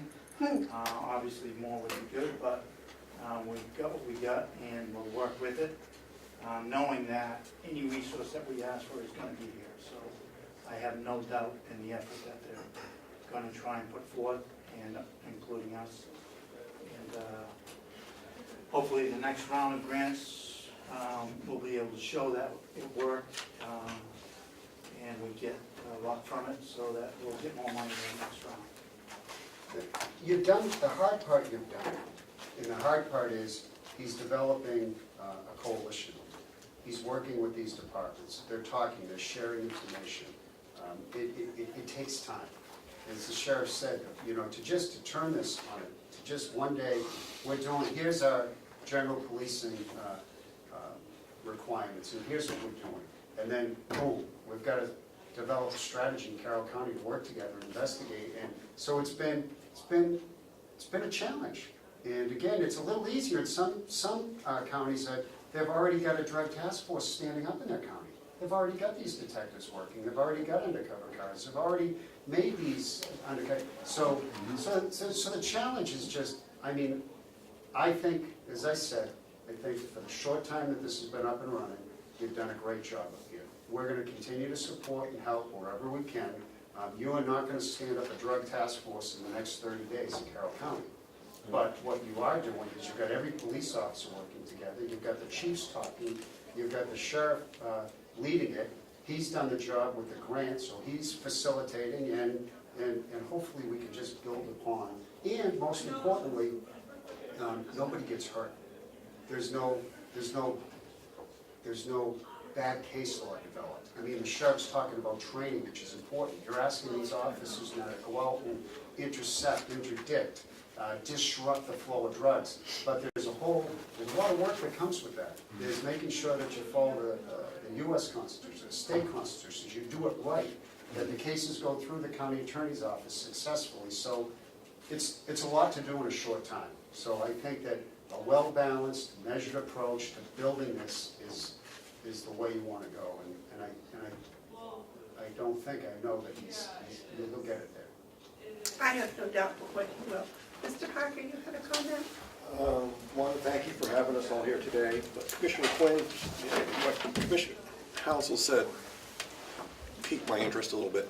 Is there any way we can reach out to Conway PD and talk to Chief Wagner just to touch base with him on the crime stats and what's going on in Conway, just to see if we can offer them, look at what they need, or, I mean, I know it's part of the integrated plan, but just to take a little deeper look at what's going on in Conway. Sure, I will tell you, Chief Wagner's been a tremendous partner with us. We've had some very, as you know, large-scale cases that have gone through there, and I am sure that he has been and will continue to be a partner with us. Well, that'd be great if you were to have a conversation with Chief Wagner, just to get his input, because, you know, I'm a layman, I just see what's going on, but he's a professional, he has a better understanding, but the grip on the Mount Washington Valley is sometimes hidden because it's such a happy place and it's advertised, come here and have fun. That sometimes what's not talked about is the crime. And I think you'll find, or Chris Purley up in Jackson might even know more because he did research on it. Conway's crime rate is the second highest in the state after Manchester.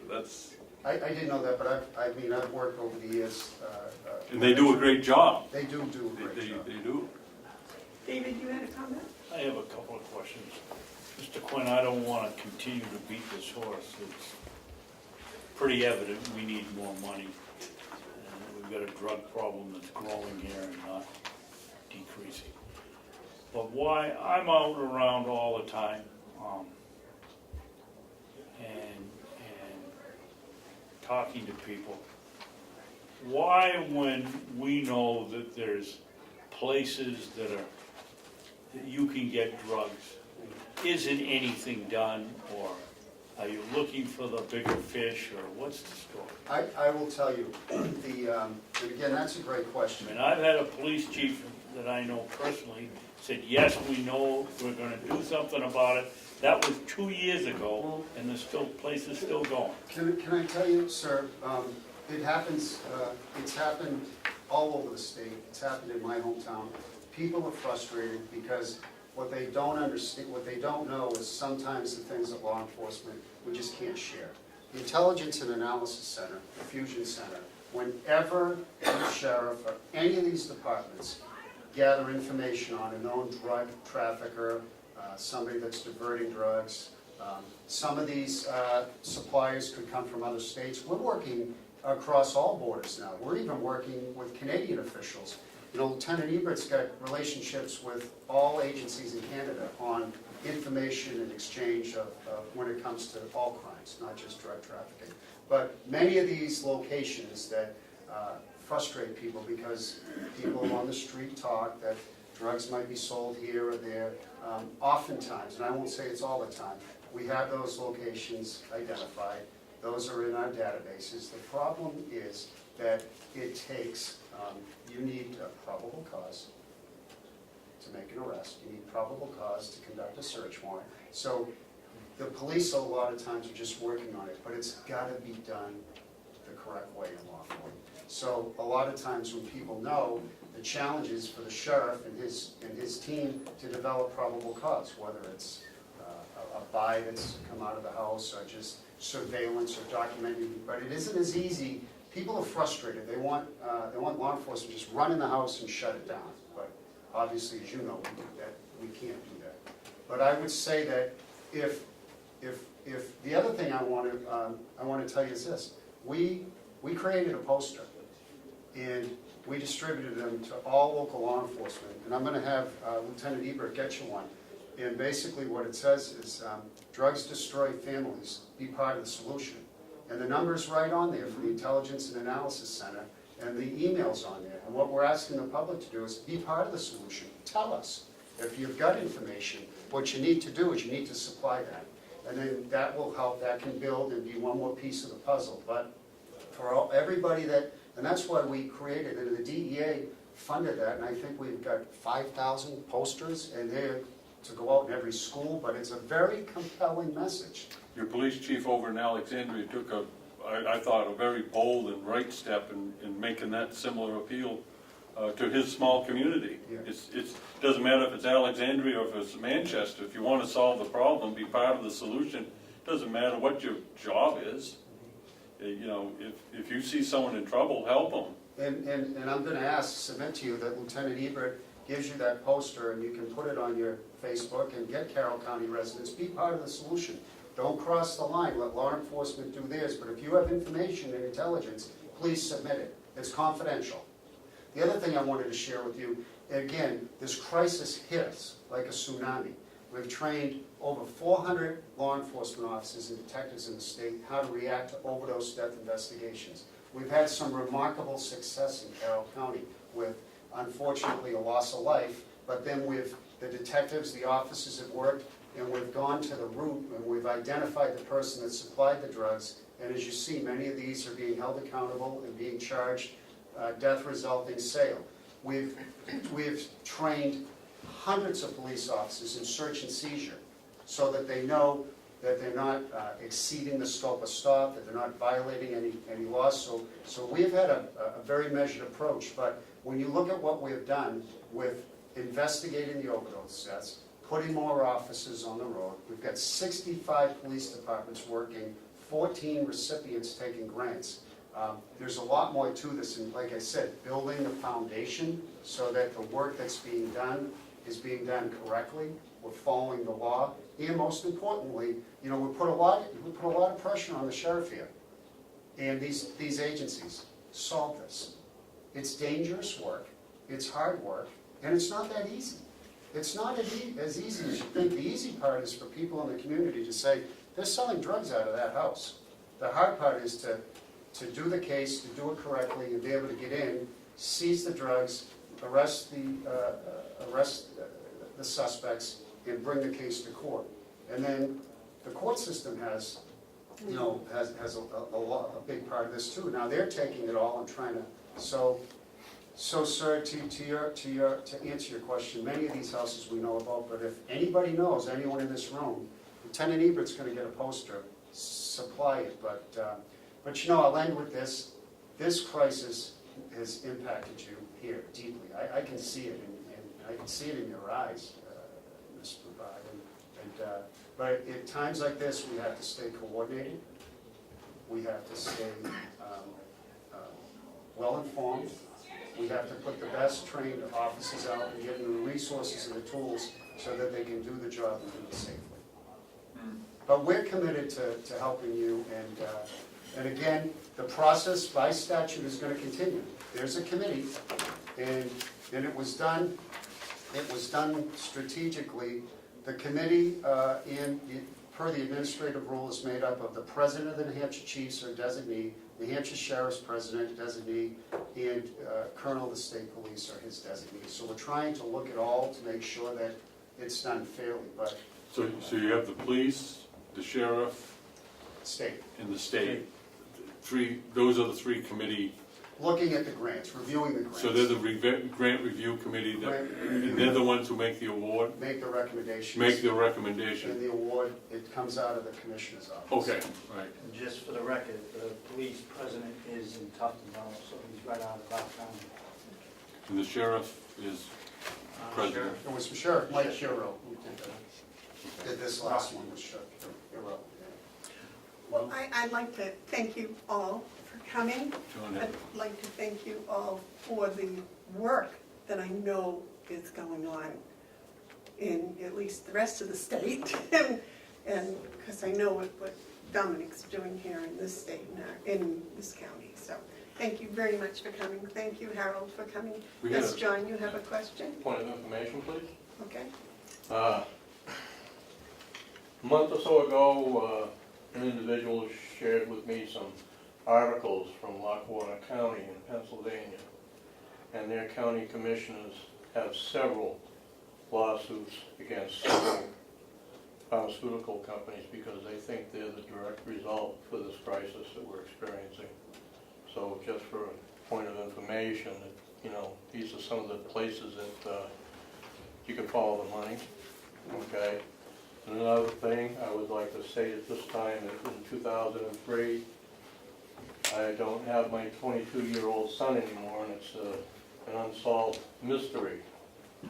I'd like him back because now he's about 35 years old. Would be. Thank you. Thank you, John. All right, that's been very informative. Thank you all very much. Yes, sir. I'm sorry, would you state your name, please? My name is Condit Billings. I am a resident of Ossipee. August 12th of this year, my son was found overdosed. He died. We know who sold it to him. We know where they found it. But that's not the problem. Dominic and Jim Eldridge worked very hard, but it's the court systems and the state police lab. To this day, I do not know what he died of. We cannot get a report. I can't even file and get a death certificate because it says pending toxicology. As a father, I've lost my wife, I've lost 2 other sons, now I've lost my 3rd son. The opiate crisis is nothing new. It has gone on for years, except it's been in the background. Now it's fentanyl. Used to be just heroin. I worked with addicted people in the Commonwealth of Mass. I was a correction officer for years. Addiction is addiction. I don't care whether it's heroin, whether it's alcohol, food. We all have addictions. So this is not a new crisis. It's just now death is more. And I believe that this state has got to do more. You bring somebody in with suspected drugs out of state, they're released through the court system, $500 personal reconnaissance. What is that? We've got to change the laws to hold these people, to break the chain. And the labs have got to start producing a result quicker, because you can have, the court says, wow, it's suspicion. We don't know what the drug is, so we can't even say it's a drug. I don't know the solution on getting faster results, but Narcan is not going to solve the problem, because they're having Narcan parties. People go in, shoot up, they have one person that stays sober. He starts to go, they give him Narcan, comes out of it, goes back again. That's all. Thank you, Mr. Billings. Can I speak to Mr. Billings? Mr. Billings, first I want to express my sincere condolences for your losses. I can't and I won't begin to even say I can understand what you've gone through. What I do want to say to you is, regards to the death certificate, those reports, toxicology reports, would come through the Office of the Medical Examiner, not the State Police Lab. And but until that is tested, which The medical examiner's office doesn't test them. Your state lab does. No, but the toxicology reports are based on what is in the person's system. Right. So we're addressing any seizures, and we're working very, very hard to keep up with that backlog. But I think Lieutenant Ebert and I, offline, will work with you to try and get you what you're looking for. So the other thing I want to share with you is this, because he brings up a tremendous point. When the sheriff does seize suspected, everything today in powder, we are addressing as it is fentanyl, period. There are no presumptive field tests that can be done in Carroll County or anywhere in the state safely.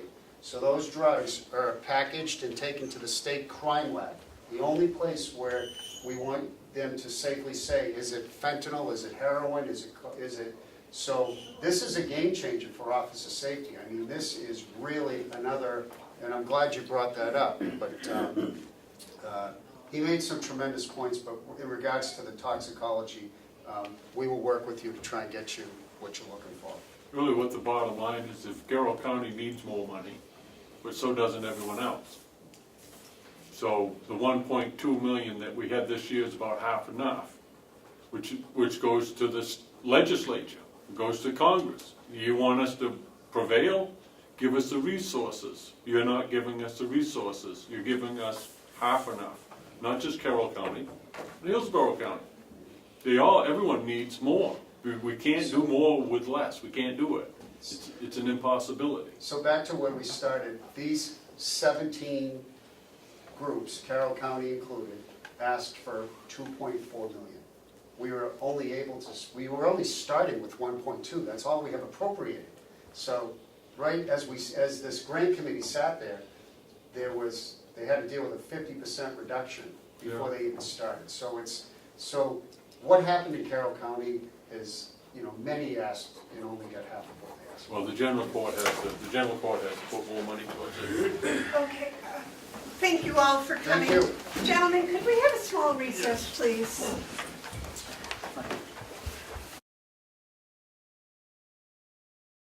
Thank you, sir. It was a pleasure to meet you. Taylor does.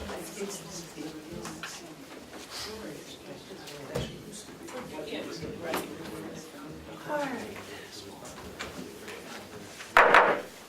Recess is over, back to work. Gentlemen, I'm terribly sorry we're half an hour late for your appointment. We did have some very interesting discussion going on that kind of got out of time-wise. Ken, would you like to introduce our guests? Yes, Madam Chairman. This is Tom Pollard. He is the owner of Great Northern Networks, or GNN. He submitted a bid for our RFP for a website, and he's here. Cheryl and I narrowed it down to 3, and Tom being one of them. Only 2 elected to make the trip in. So Tom is here to answer some questions and to give a quick little overview of what he can do for Carroll County. Now, he currently is in the nursing home as far as their little internal webpage, but we're looking more for a county-wide webpage. So, Tom? Thank you for having us here today. I'm with Andrew Brosnan, who is actually the person who takes ideas, if you will, and knows how to go, if you will, under the hood to make it actually get up onto a website. So while I might have the creative drive and the, if you will, the customer kind of interaction side, he's the guy who really technically makes it all happen. I don't have as much of an interest in learning that. I leave it to the experts, and this is one of them. He's truly gifted at what he does, and he's helped us on a number of things, among them the Mountain View Community website.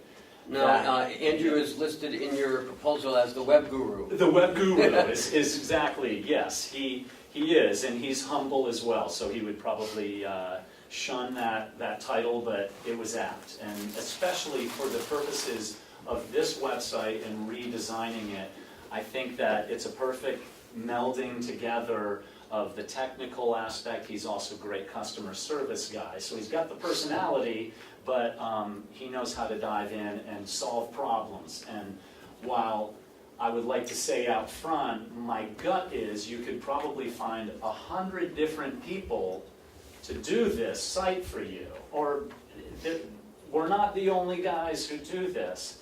I think what I'd like to say that we add in is that if there should be a problem, if something should come up or you have a change, we're going to be able to respond to that well. We've seen issues come up, we've solved problems before, and I think in terms of our ability to relate with you and understand what your real needs are, that's where we come in and make this experience beyond just a technical, delivery of something. So Andrew has brought a small presentation just to show you kind of the basics of how we would make this happen for you. And can I toss it to you right now, Andrew? Thanks very much.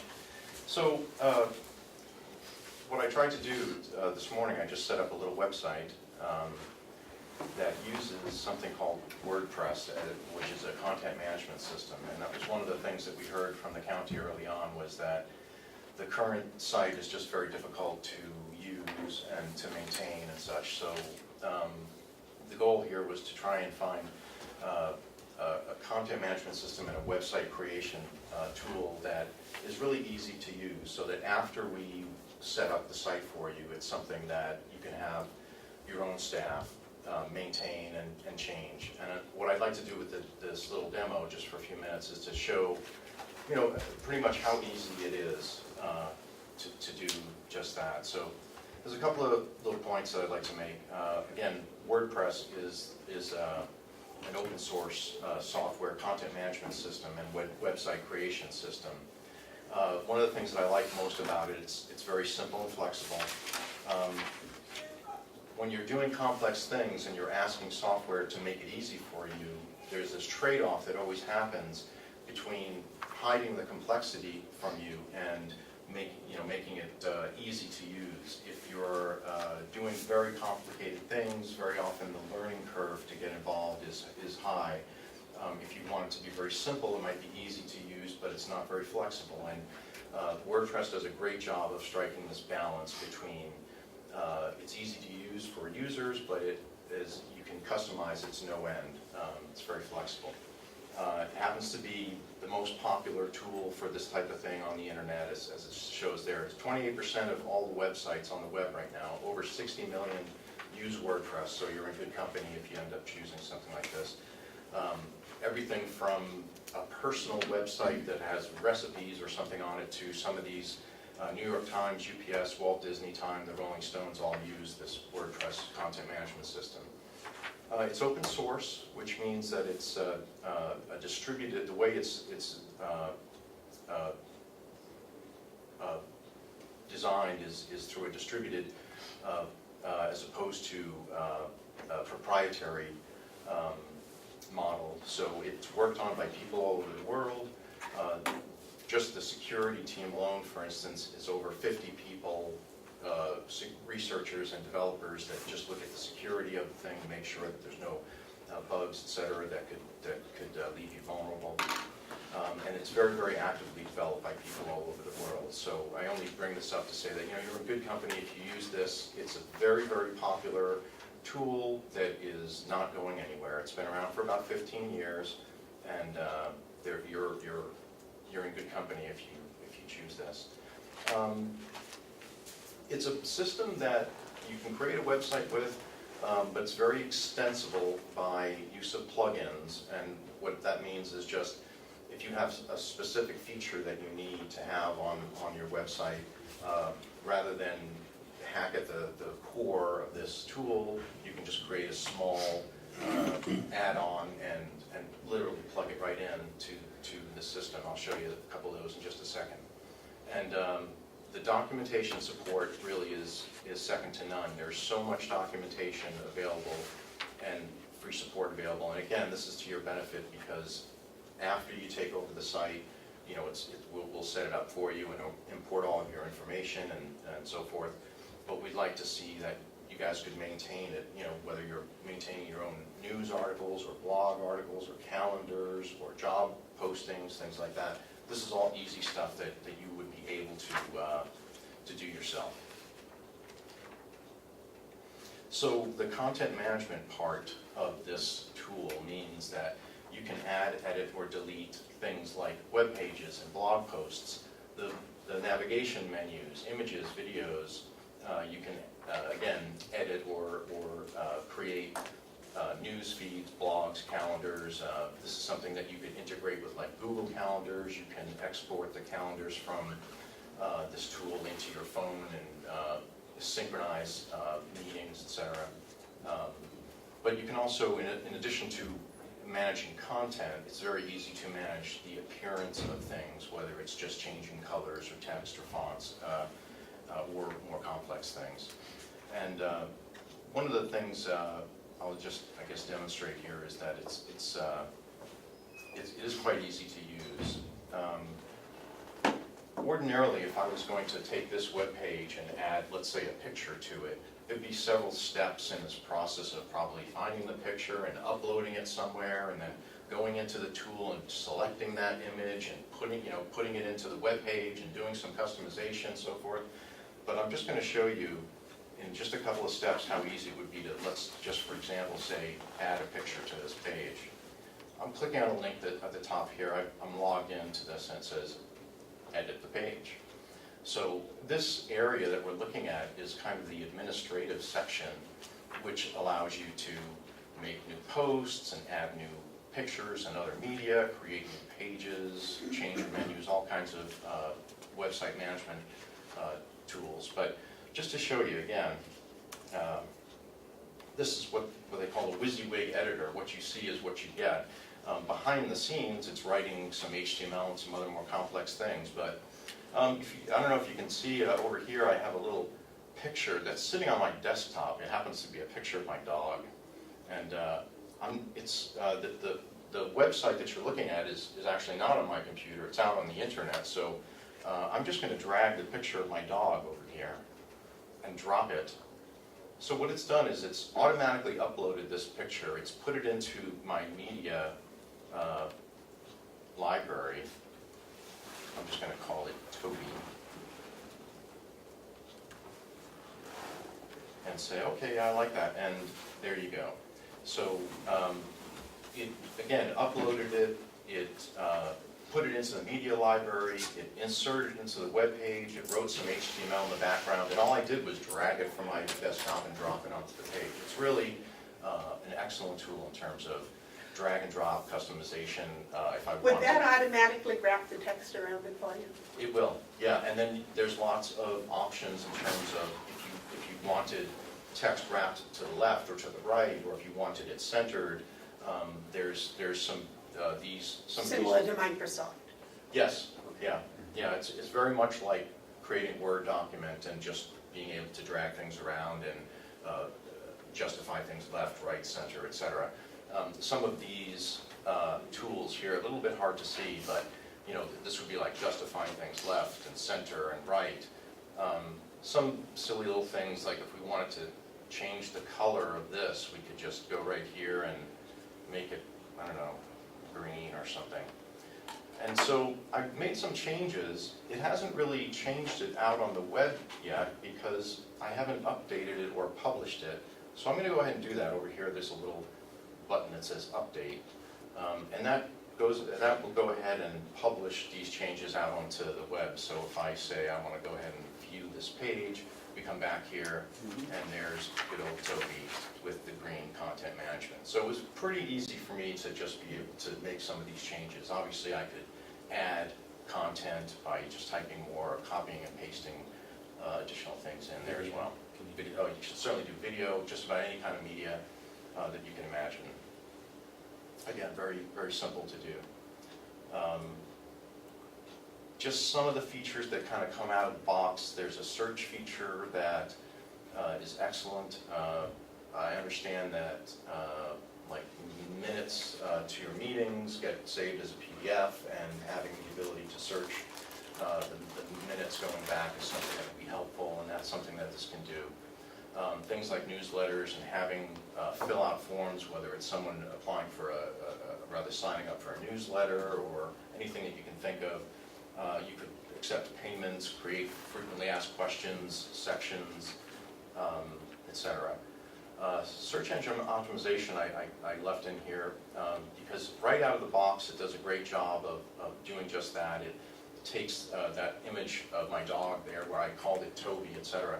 It will actually fill that information into a lot of tags behind the scenes that the search engines look at. So if it was something important, if people might search for something like Toby, it's the name of the photo, the alternate text, some additional meta tags in the HTML will all get populated with that information. So it does this stuff for you automatically.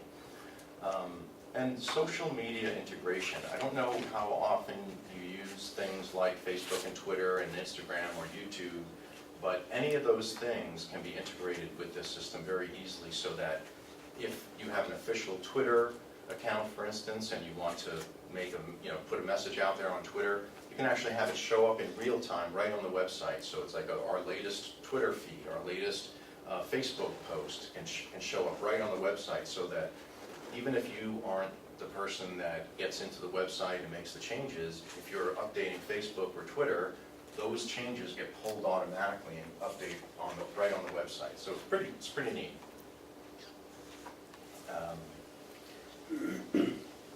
Can you put an application on and get live, have someone fill it in live?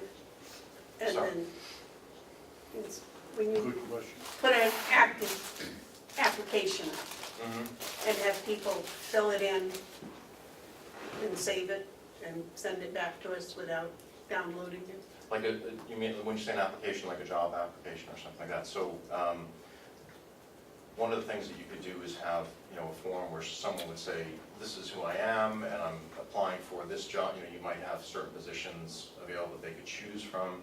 I'm going to either upload a resume or an job application. But they can't fill the application out. PDFs where you fill in. It depends how you have it set up. We could set it up so that the form itself was the job application. That's one way to do it. If you already have the PDFs, they would have to probably download that, fill it in, and then upload it. So, and this just kind of brings up a good point that in your request for proposals, there were certain things that you said that you needed. And how we solve those, what I would like to propose is maybe a little bit more discussion about exactly what you need and what's important. Because a lot of times, and in the case of how to get job applications posted over the website, there's more than one way to do it. And the best way to do it, it depends what your needs are. So I would need to maybe dig a little bit more in the long run, but there's several ways that we could have people apply for jobs right through the website, whether they're uploading applications or actually filling out applications on the website. Both of those will work. One of the things I was going to jump to was this is just a simple little form that I put on this morning, but even something like this could be expanded to include a job application or really any kind of interaction that any of the forms that you normally have people fill out could become digital forms that would be sent to you after people fill them out on the website. So there's a lot of opportunity to digitize, if you will, a lot of that procedure, make it a lot easier for you. Are there any other questions? Yeah, I have one. So in your proposal, you have a search functionality, and you state we suggest the addition. So is that including in the package price, or is that an additional cost? The ability to search PDFs is included in the proposal. Okay. The reason I think we might have put it down as an addition is that right out of the box, WordPress doesn't search attachments, it searches the content. So any text on the website, titles of pages, content, and so forth, if right out of the box, if you search, that's what it's looking at. If you wanted to include things that you've uploaded, like a PDF, and search the text of the PDF, it's just a little extra that we need to do on our end, but it's included in the proposal. Perfect. And again, that's another one of these things that there's more than one way to do it, and exactly how we choose to do it might depend on some further conversations on what's important to you guys. Okay, any other questions right now? That's kind of, in a nutshell, what I wanted to just show is how easy it is to use, because I think that's one of the things that we heard is that the current system has kind of made this website stale because nobody seems to know how to use it, well enough. This is one that again, it strikes that nice balance between ease of use and flexibility. And I don't think the Yeah. problem was that our people didn't know how to program it. mhm, The problem was that the general public coming to our website yes, could not maneuver through it. yeah. Navigate it. That's one thing, I mean, I think just an update will help, but some of the, to speak to some of the design on it, we tend to have a much sort of cleaner, easier navigation. I noticed a little bit on the existing site that it takes quite a while when you're navigating through to find, where is this thing? I have to click on this link and wait for a page to load to realize this isn't the page that I really wanted. But silly little things like what we're looking at here, if we look up again on this slide, when I mouse over this little link, it's a little bit hard to see, but some of the sub-pages pop right up. Instead of having to click this link to show that we can also see this page, or we can see this page, that's something that the users can see before even clicking on the link. So for instance, you might have departments, and when you mouse over it, it's just going to give you a list of all your departments, and you can choose the one that you want to go to. So that's one way that makes it a lot easier. Another huge thing that a lot of people don't think about is, right now they're saying that more than 50% of all web traffic is mobile. So odds are half the people that are going to go to your website are going to do it on their phones. And that's one of the things that we include in this. I'm not even sure if we put this in the proposal, that the site will be optimized for mobile, and it's very easy to use. A site like this, if you just were to shrink it down, some of these menus become extremely small. And I don't have a slide that shows the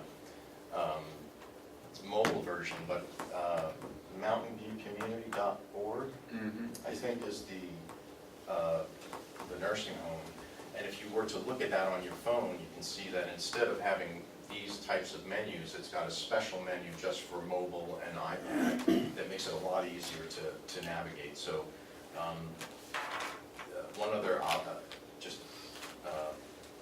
area there is that we tend to design this stuff so that it's very accessible for, like, the American Disabilities Act, I guess, has certain guidelines on how easy it is it to navigate your site. In other words, if I have to mouse over something and it's difficult for me to hold my finger steady, and then I have to move over here, it can be difficult.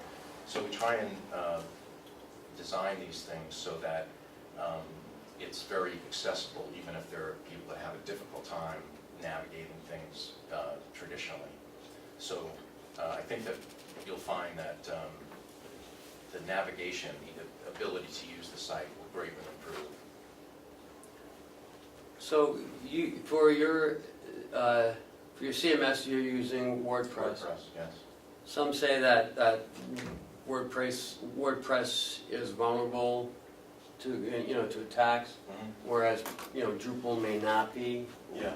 What would you say to that? I would say that any of them are vulnerable, because as we see, the thing this week is that all Wi-Fi devices are now vulnerable to this new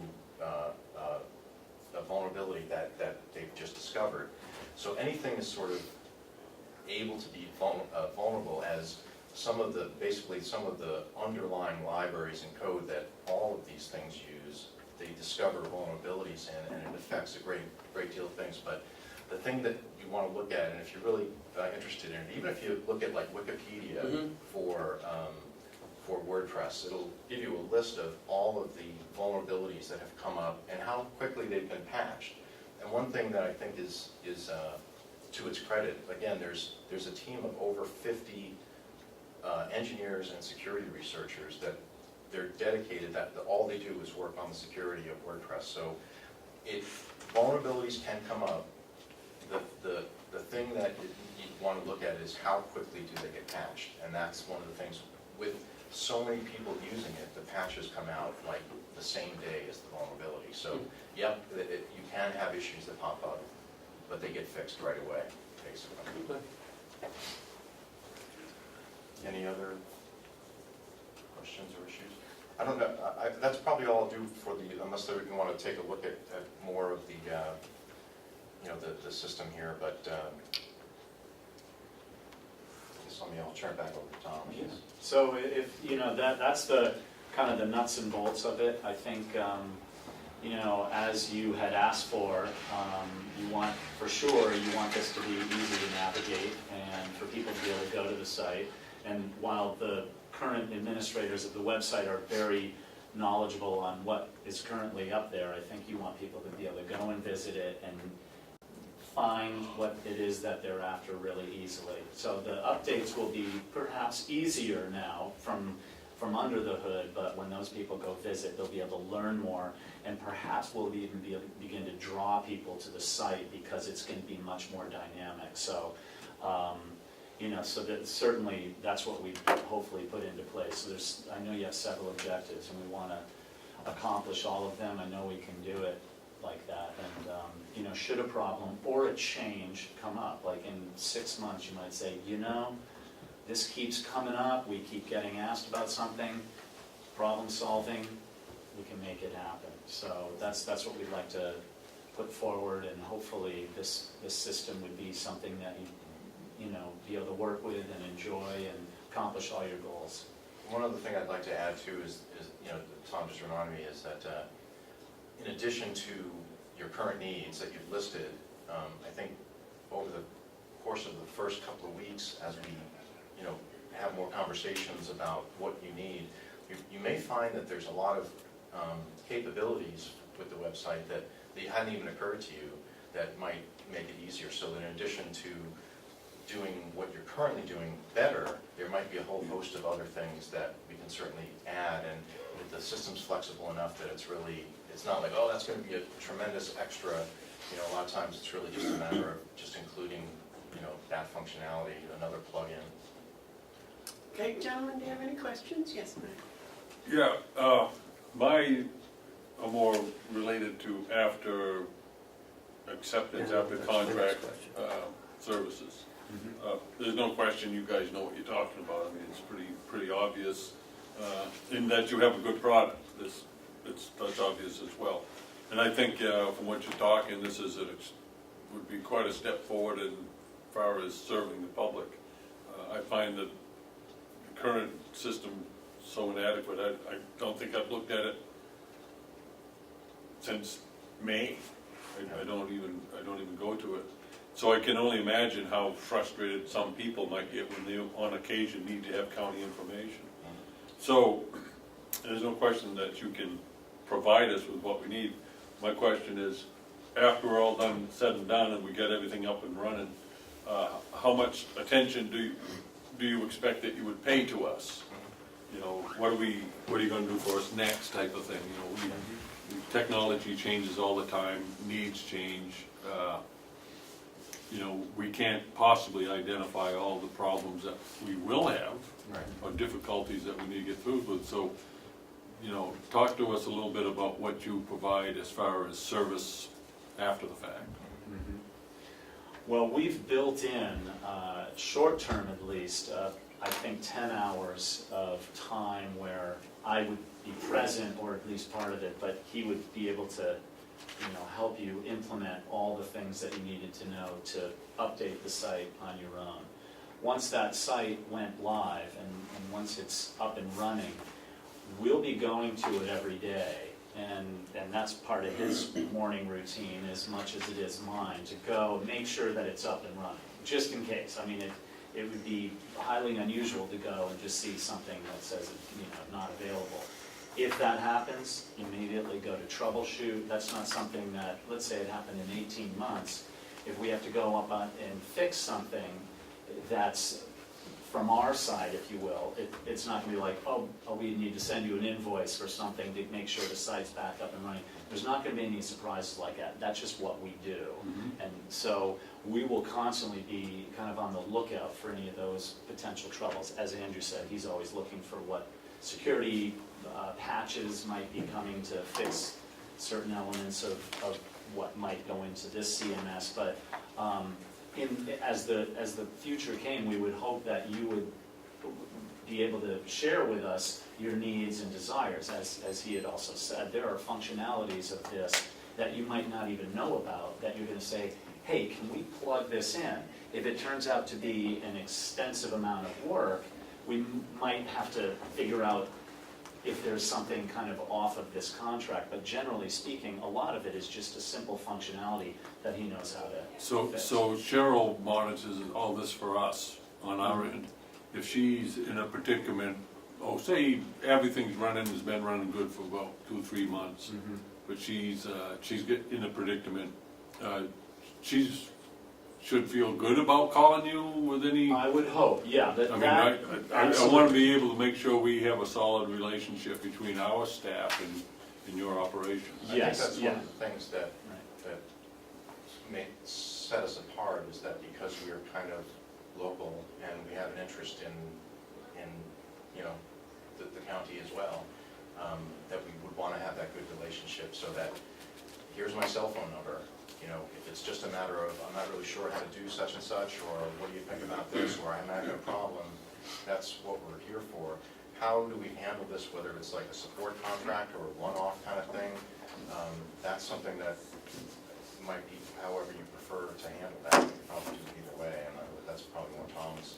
But you wouldn't be opposed to having what might be deemed naive questions, or Not at all. if someone calls up and they need help with something that is really quite simple, but they can't figure it out, you don't consider that a nuisance? I get calls a lot about, I forgot my password, so Okay, so that's fine.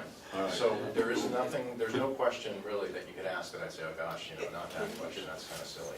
Yeah, and so other than getting this up and running for you, and I know we are short of time, we want to develop a relationship with you that goes beyond getting the site up and running.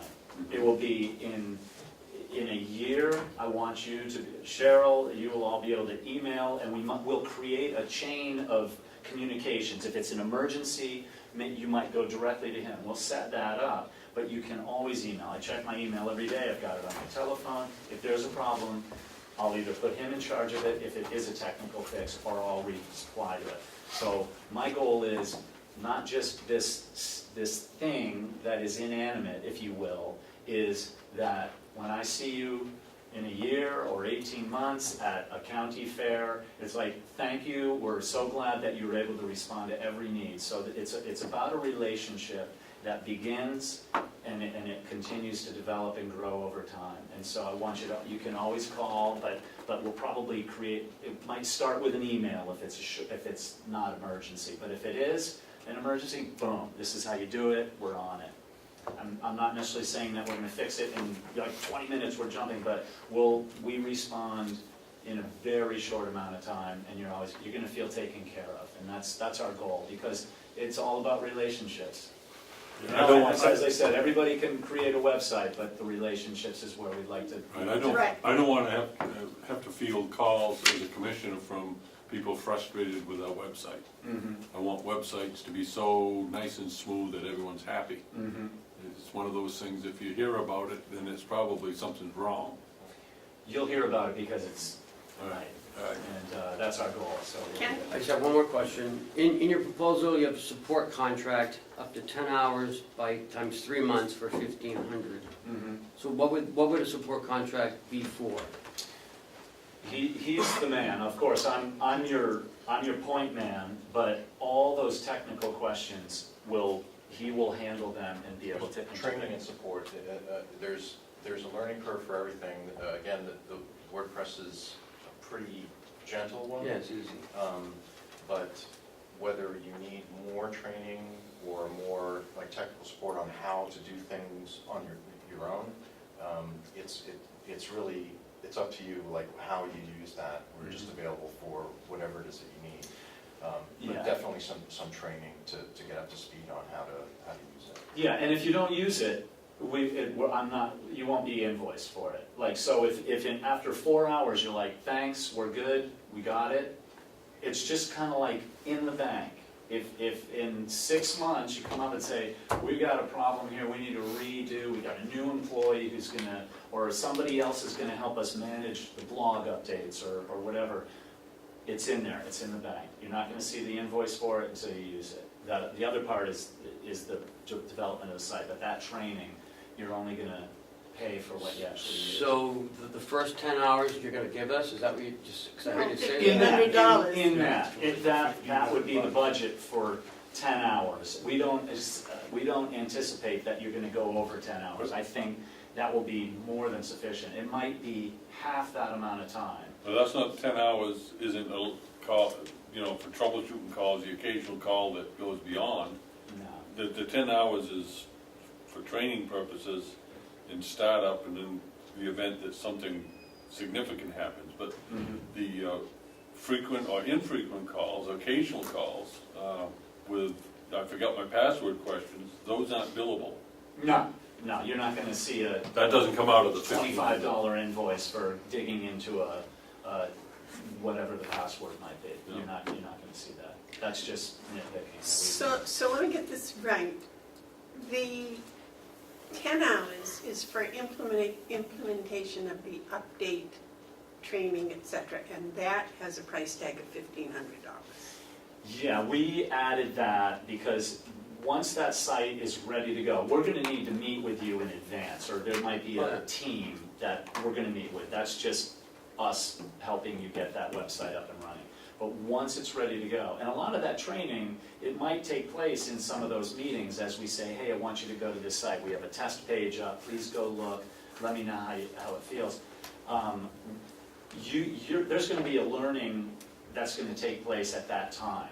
That 10 hours is just above and beyond getting that website up and running for unforeseen things that might come up. And he can predict them better than I can, but we're leaving the possibility out there that there might be additional training, or like there's a confusion here, we're gonna try to migrate this over here. We've got some extra things we need you to do. So it's just, I could have rolled it in and just hidden it in there, but it just seemed like, let's have this as a possibility that you're gonna need something above and beyond us getting that site. And if you don't use it, And if you don't use it, you don't use it. And we can determine that as we go, but my goal is that very little of that is ever gonna be used, because in putting that site up running, you're gonna learn a lot about how it works as we're developing it. Okay. Yeah. All right, sounds very good. I hate to kind of rush you, but That's we okay. are running Thank you. behind, and we do have Thanks for taking other the time. appointments. Thank you, Tom. Thank you for Pleasure seeing coming you down. today. Thank you very, very much. All right, Very take much. care. See you. I'll see you soon. Thanks very much, guys. Thank you. Take care.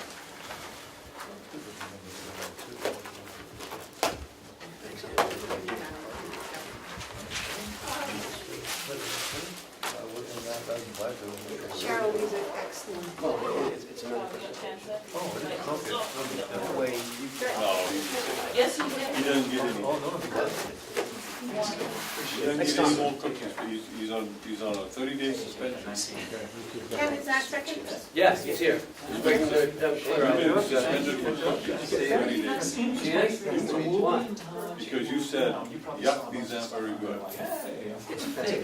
So, Dave, now you know. you'll be begging for potato skins by the time we're done. And I made the chocolate chip muffins. I can make yours, I Can't please everybody. Okay, that'll be good, so we can. Give a presentation or something, or? Yeah. Give a laptop? Great. You can hook it right up to the projector. I am so sorry, I apologize. We are running late this morning. And It happens. No worries whatsoever.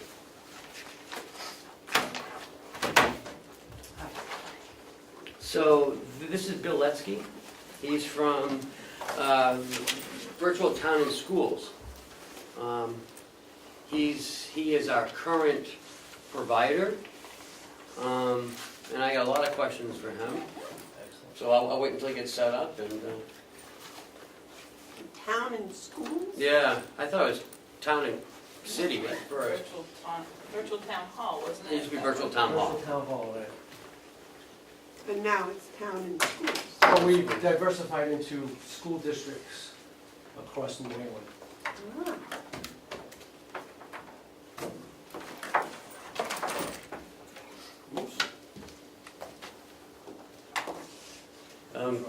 Place to plug Are in. you on wireless? We have- There should be one right behind you. Oh, is there? Guess not. Is there a power strip? Yeah, there's one right here, but I don't know if that's how far. Yeah, it is. Or is that power on the floor there too? No.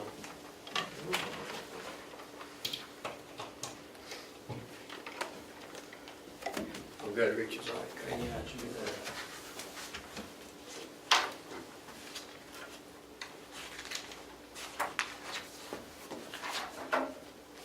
I was trying to check up on this press.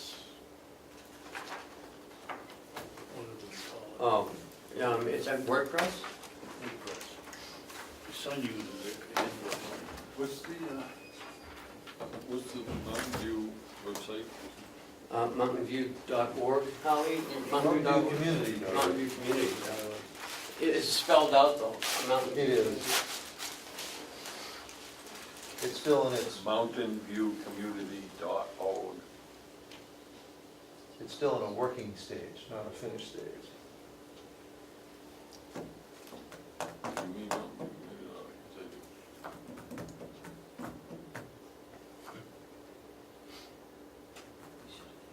Yeah. Oh, there it is.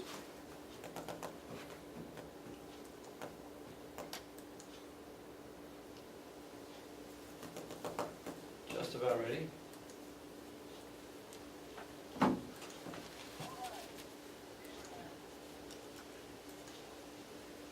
Where did you drive from this morning? Andover, Massachusetts. Oh, well, you have a nice About ride. an hour and a half, beautiful ride. How is the traffic?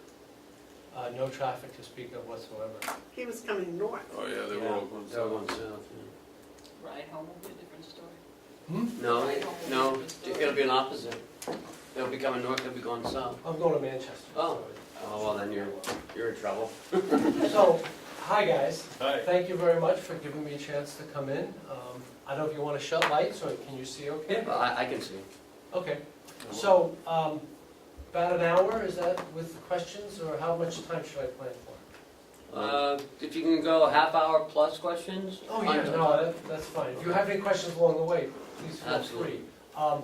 So this is your current site. This is something that was built in our legacy system about 6.5 years ago. Obviously, technology has changed and our technology has changed. And what we're talking about in our RFP response, what we talked about earlier when we reached out to you was upgrading your website with our latest and greatest platform, which is what I want to talk to you about today, okay? And which we referenced in there. Let me just jump back for a minute and talk to you a little bit about us. So we've been building websites for towns and counties and school districts and departments like libraries, about 17 years or so. We have close to 600 municipal clients, primarily in the Northeast.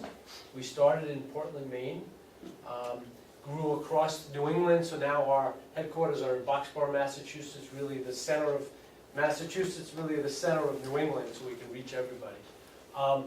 And we have currently about 92 municipal entities, mostly towns, in New Hampshire.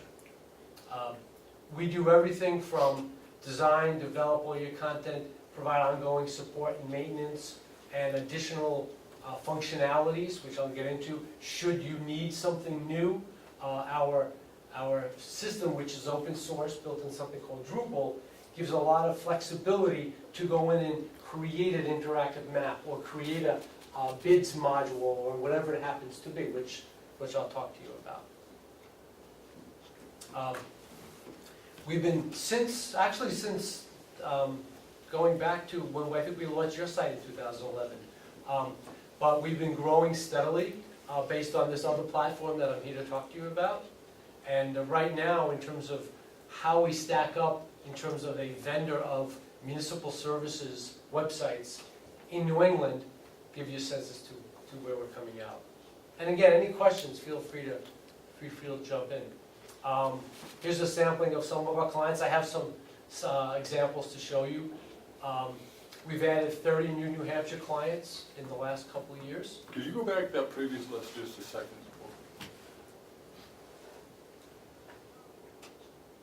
Now I'm going to jump into a few. Yep, and now your next ones?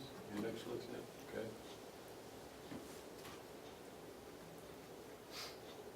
okay. Okay, thank you. Obviously, you're looking at vendors. You never quite know with a vendor how stable they are they going to be around? In this case, it really doesn't matter because we're growing well. We have no plans to not be around, but the platform we're talking about is something called open source. And that means should we ever, for whatever reason, go out of business, you're not stuck to go out and get a new website. You have the rights contractually to all of the source code. You just find somebody else to host it, and away you go. So it's a little built-in protection.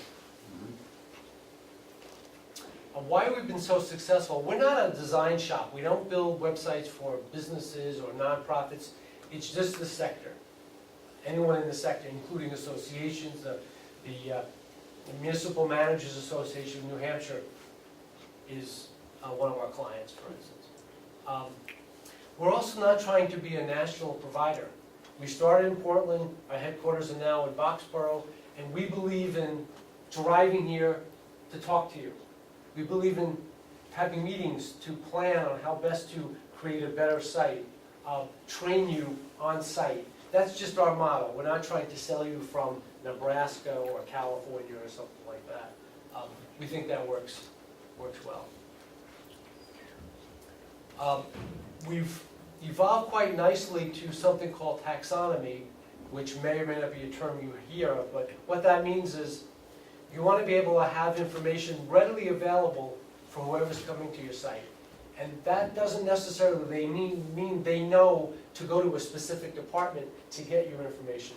So we want to make it as user-friendly as possible with ways of finding information at the department level, which is how you guys are organized, but also through things like an online document center. All of the documents that you may be making available to the public would be in one location. Well, what about an alphabetical listing of key topics? So if I don't know where to go, I can just go to the search box. If I don't do that, I can go to a listing of topics and I can find it right there. Bill, on the website that we have now that you people post, we have been complaining for 3 or 4 years that it isn't very user-friendly, not from posting and working from setting it up, but from the person, the citizen that wants to look at it.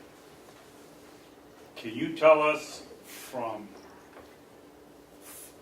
this information and from what we had, why it wasn't made more friendly along the way? Was it a cost, or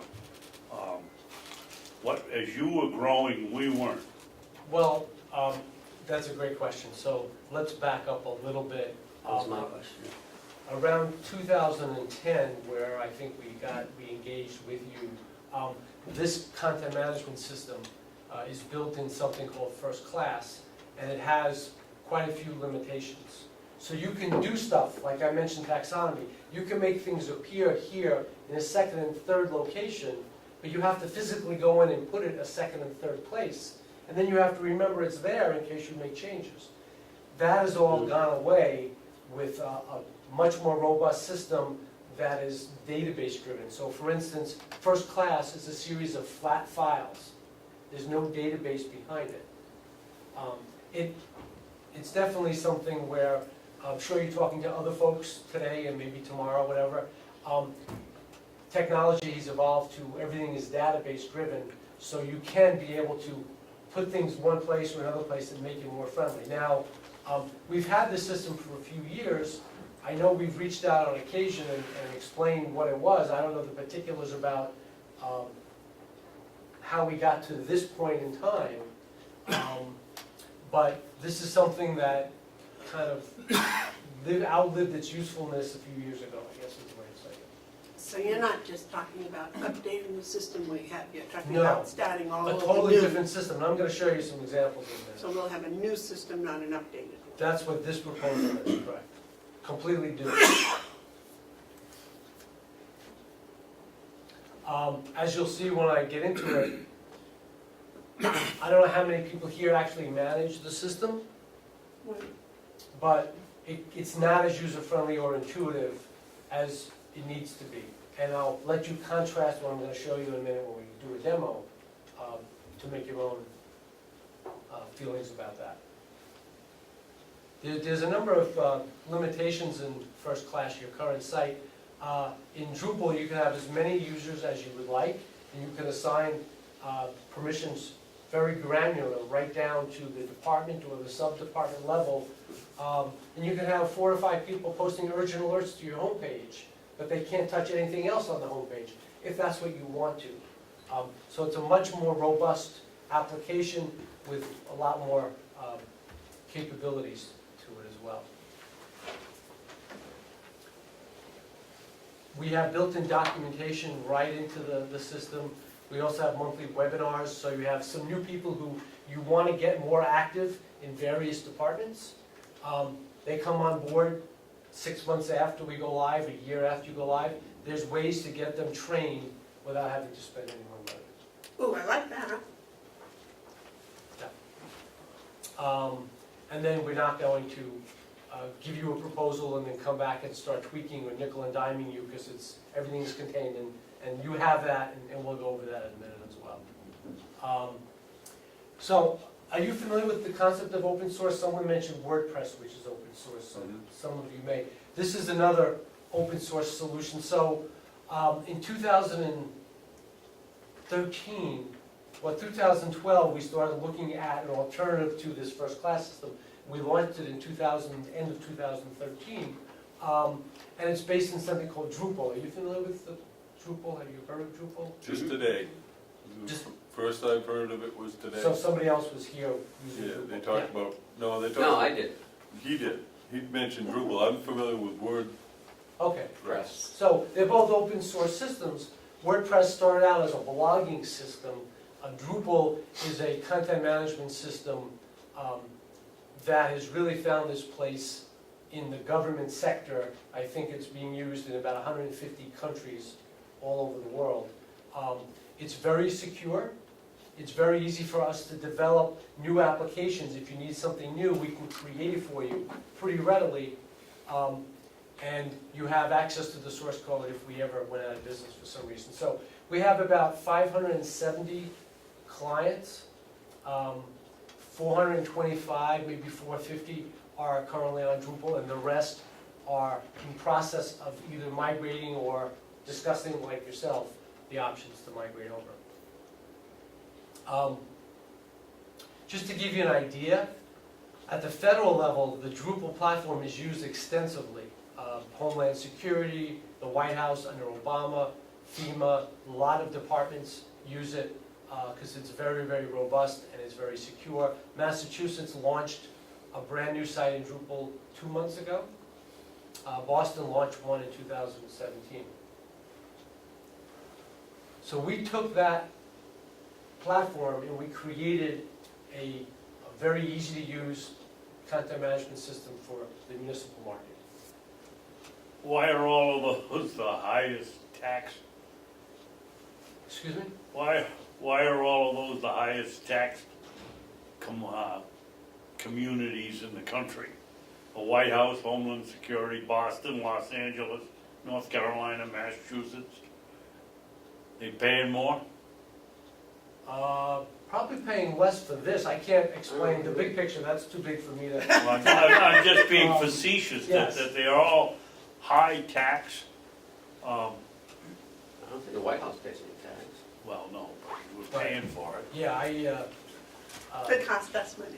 Don't get me started down the political. But I don't know, Drupal tends to be, because it's open source, the platform that you can grab, your starting point, is relatively inexpensive. Then you have to build out what you like.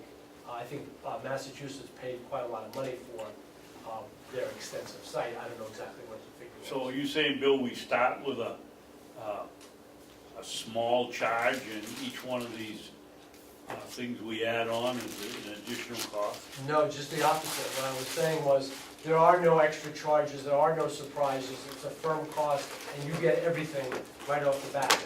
Thank you. So these are some of the modules that we've added on recently for clients. In each case, like the bids module, somebody said, hey, I would need an interactive bids module that will allow us to not just make available bids. So you go to a site, you sign up for the bid to get the bid, but now as you, the entity, posts addendums, they automatically receive those addendums in their inbox without ever having to go back to the site, or without you having to force out the addendums for those bids to anybody. One of our clients asked for that, and then we built it for them, no charge, and we forced it out to all of our other clients at no charge. Those are the kind of things we're allowed to do with Drupal, which is really flexible. How about a purchasing module? Is that a possibility? Don't listen. I don't know, I have to look at exactly what you want, but bids is something that the purchasing department asked for, so we're open to discussing something. Okay. Sounds like you hit a nerve here, but. Yeah. My other question, the applications, if we put out a job, and can we have an application online where they can fill it out online digitally and send it back to us? So, I'm gonna go over these tools, I'm not gonna go over a lot of information, but there's one thing called the Web Forms module. So you could create an online jobs application, and let me give you a live example. I could jump, there's one I know of that's,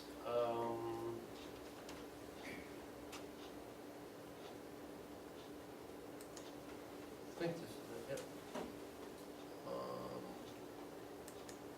This is one that I happen to like, the thoroughness of it.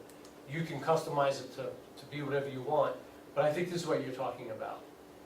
You want to apply, you can fill out a variety of fields, it's wide open, you can create, how did you hear about this, people can attach cover letters and resumes, you can have, are you convicted of a felony, please explain, and then you submit it, and it goes into a database, and then it can be routed to one or more people via email as well. So it's all done online, they don't have to download it? Exactly. Okay, excellent. Just one example.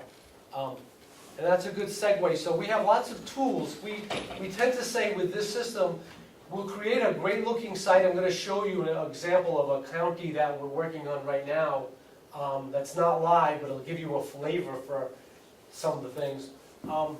But when we go live, we want to give you a tool set so you could maximize how you continue to make it useful for the public going forward. So there's lots of tools here, such as the ability to set when you want something to be published. You don't have to publish it now. You can publish it 2 weeks, 2 months from now. You can set things to expire.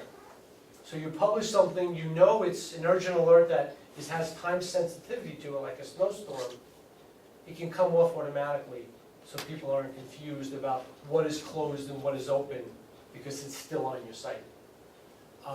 We even have this thing called Review on Dating, which is unique to us because one of our clients asked for it.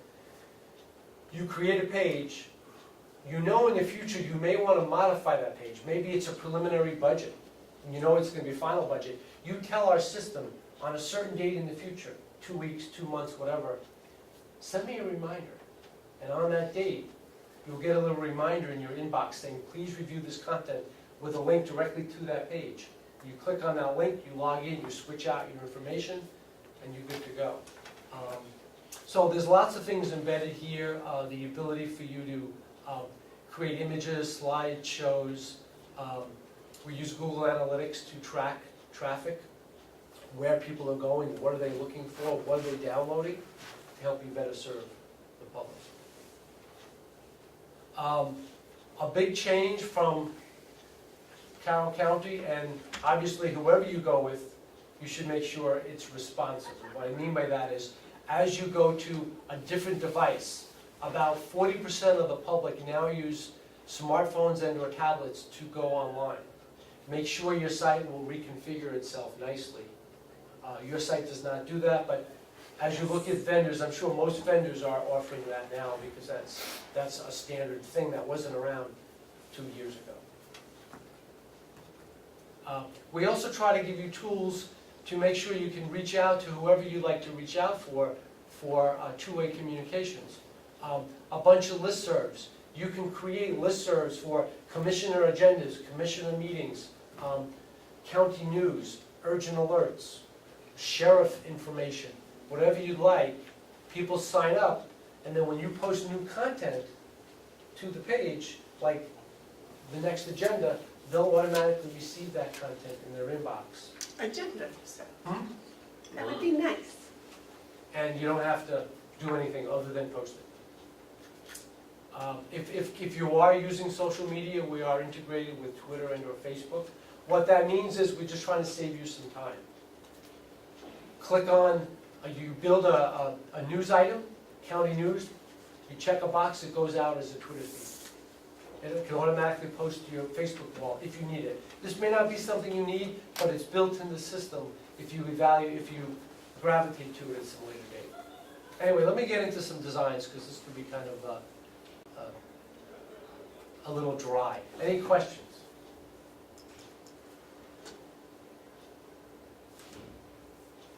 So here's just a few sites that we've built for some communities in the county.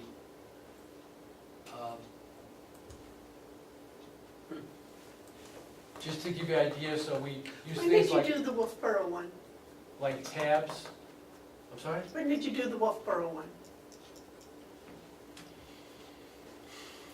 I think 2016. As I say, it's probably been about a year because it looks different than the last time I went on there. So that's the new Drupal? Correct. Okay. So you'll see things like, you have tabs here, where instead of overwhelming the people with too much information, you can do tabs to quickly put what they may be interested in. We also use drop-down menus. I don't know if you can see that, to view, access online, reach out to us. You'll see that extensively in a lot of these sites. So as I mentioned, these are towns, which is great, but that's not what you guys are about. We are building out, it's not quite live yet, but I thought this would be a good one to look at, a county in Ohio called Portage County. There are about 160,000 people. The look and feel of this site, we have lots more design flexibility. So don't think that what I'm suggesting here is what it would have to be, because it doesn't, but I'm just giving you a little flavor. So it opens up with the ability for you to build in some nice graphics. It has some drop-down information where you can quickly get at what you're looking for. You drive to Ohio? I don't, but we do have somebody that's in the mid-Atlantic.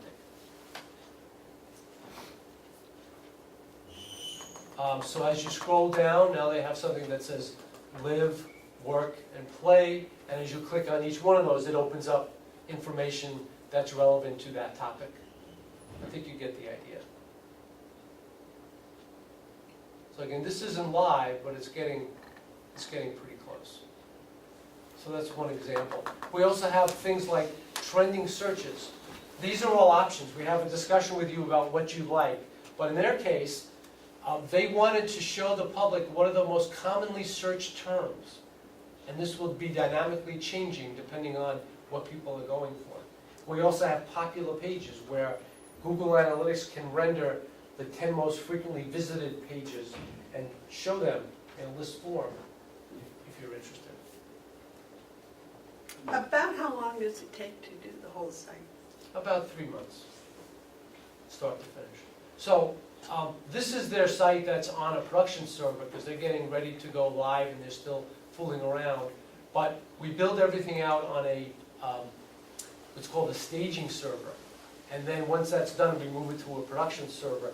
So I'm gonna jump on here just to show you how we would do a few things, if that's okay.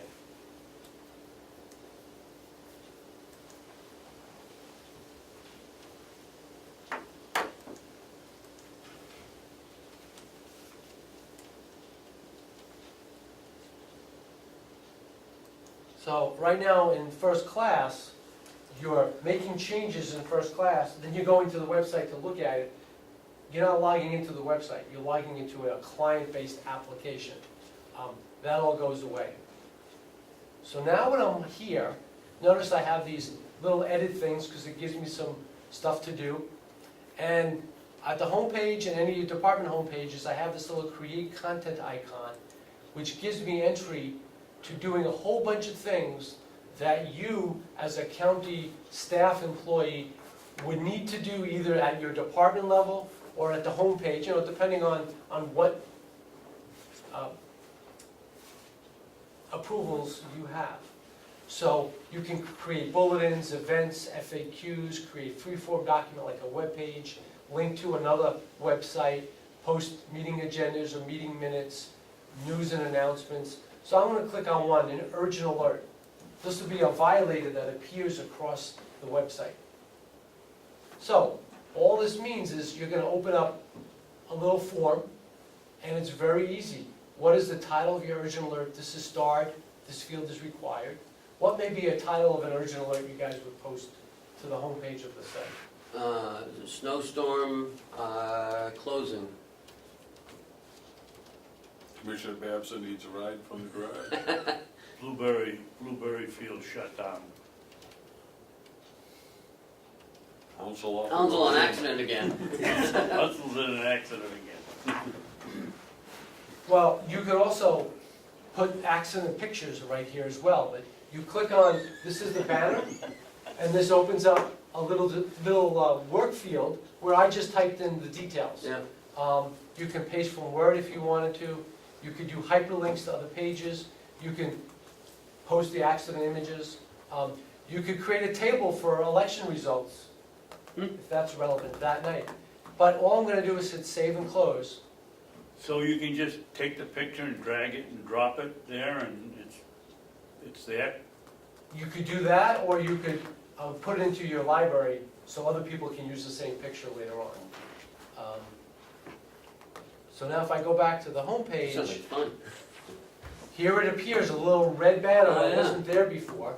Snowstorm closing today, read more. Huh. This edit's only because I'm logged in. I hit read more, and there's the information, and this information can be as big as you want. Now if I go back to this page, everything is form driven. This is create an urgent alert, and here's the form. But on the left-hand side, and there's some postings here, we give you other tools to be able to do other things, such as scheduling options. I posted it now, but I could have published it at any date in the future at a very specific time. I just fill in the blanks. Maybe this really was a snowstorm. So we want to tell people tomorrow, you know what, I'm going to say on the 19th, my DPW is going to say we're going to be good to go. 5 a.m. tomorrow morning, it's going to automatically come off. Wow. And that's how easy it is to do. If it really was an accident, or maybe there was something posting relating to an accident, or a bridge is out, here's a file attachment. You click on this, you can attach any kind of files you want, a PDF to explain how to get around that bridge, a map, or so on and so forth. E-subscriber notification. If people were subscribed to receive county urgent alerts, you just check this box, and whoever signed up for that will automatically receive it. Or we can make that box always checked, so you don't even have to bother doing that. If you had Twitter, I guess they don't have Twitter in this case, there will be another button for Twitter. So just to give you an idea how simple, here's that review on dating that I was telling you about. Really doesn't make sense for a snowstorm, but all you have to do is tell our system, remind me of this page I'm building now on December 8th. And on December 8th, I'll get an email saying, please review this content. I need to do something with it. So it's trying to be extremely user-friendly versus what you have now, which is very different. Yeah, we know. So in Portage County, they also have these news releases. The county has a heavy Latin population, so that's why it's all in Latin. But seriously, that's just for a demo. But if I wanted to put something there, I'm going to go back to here, and I'm going to create a newser announcement.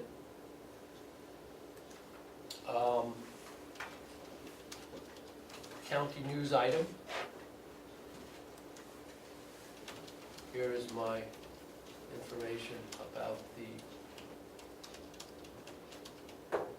news item. If I wanted to add an image, I just click on images.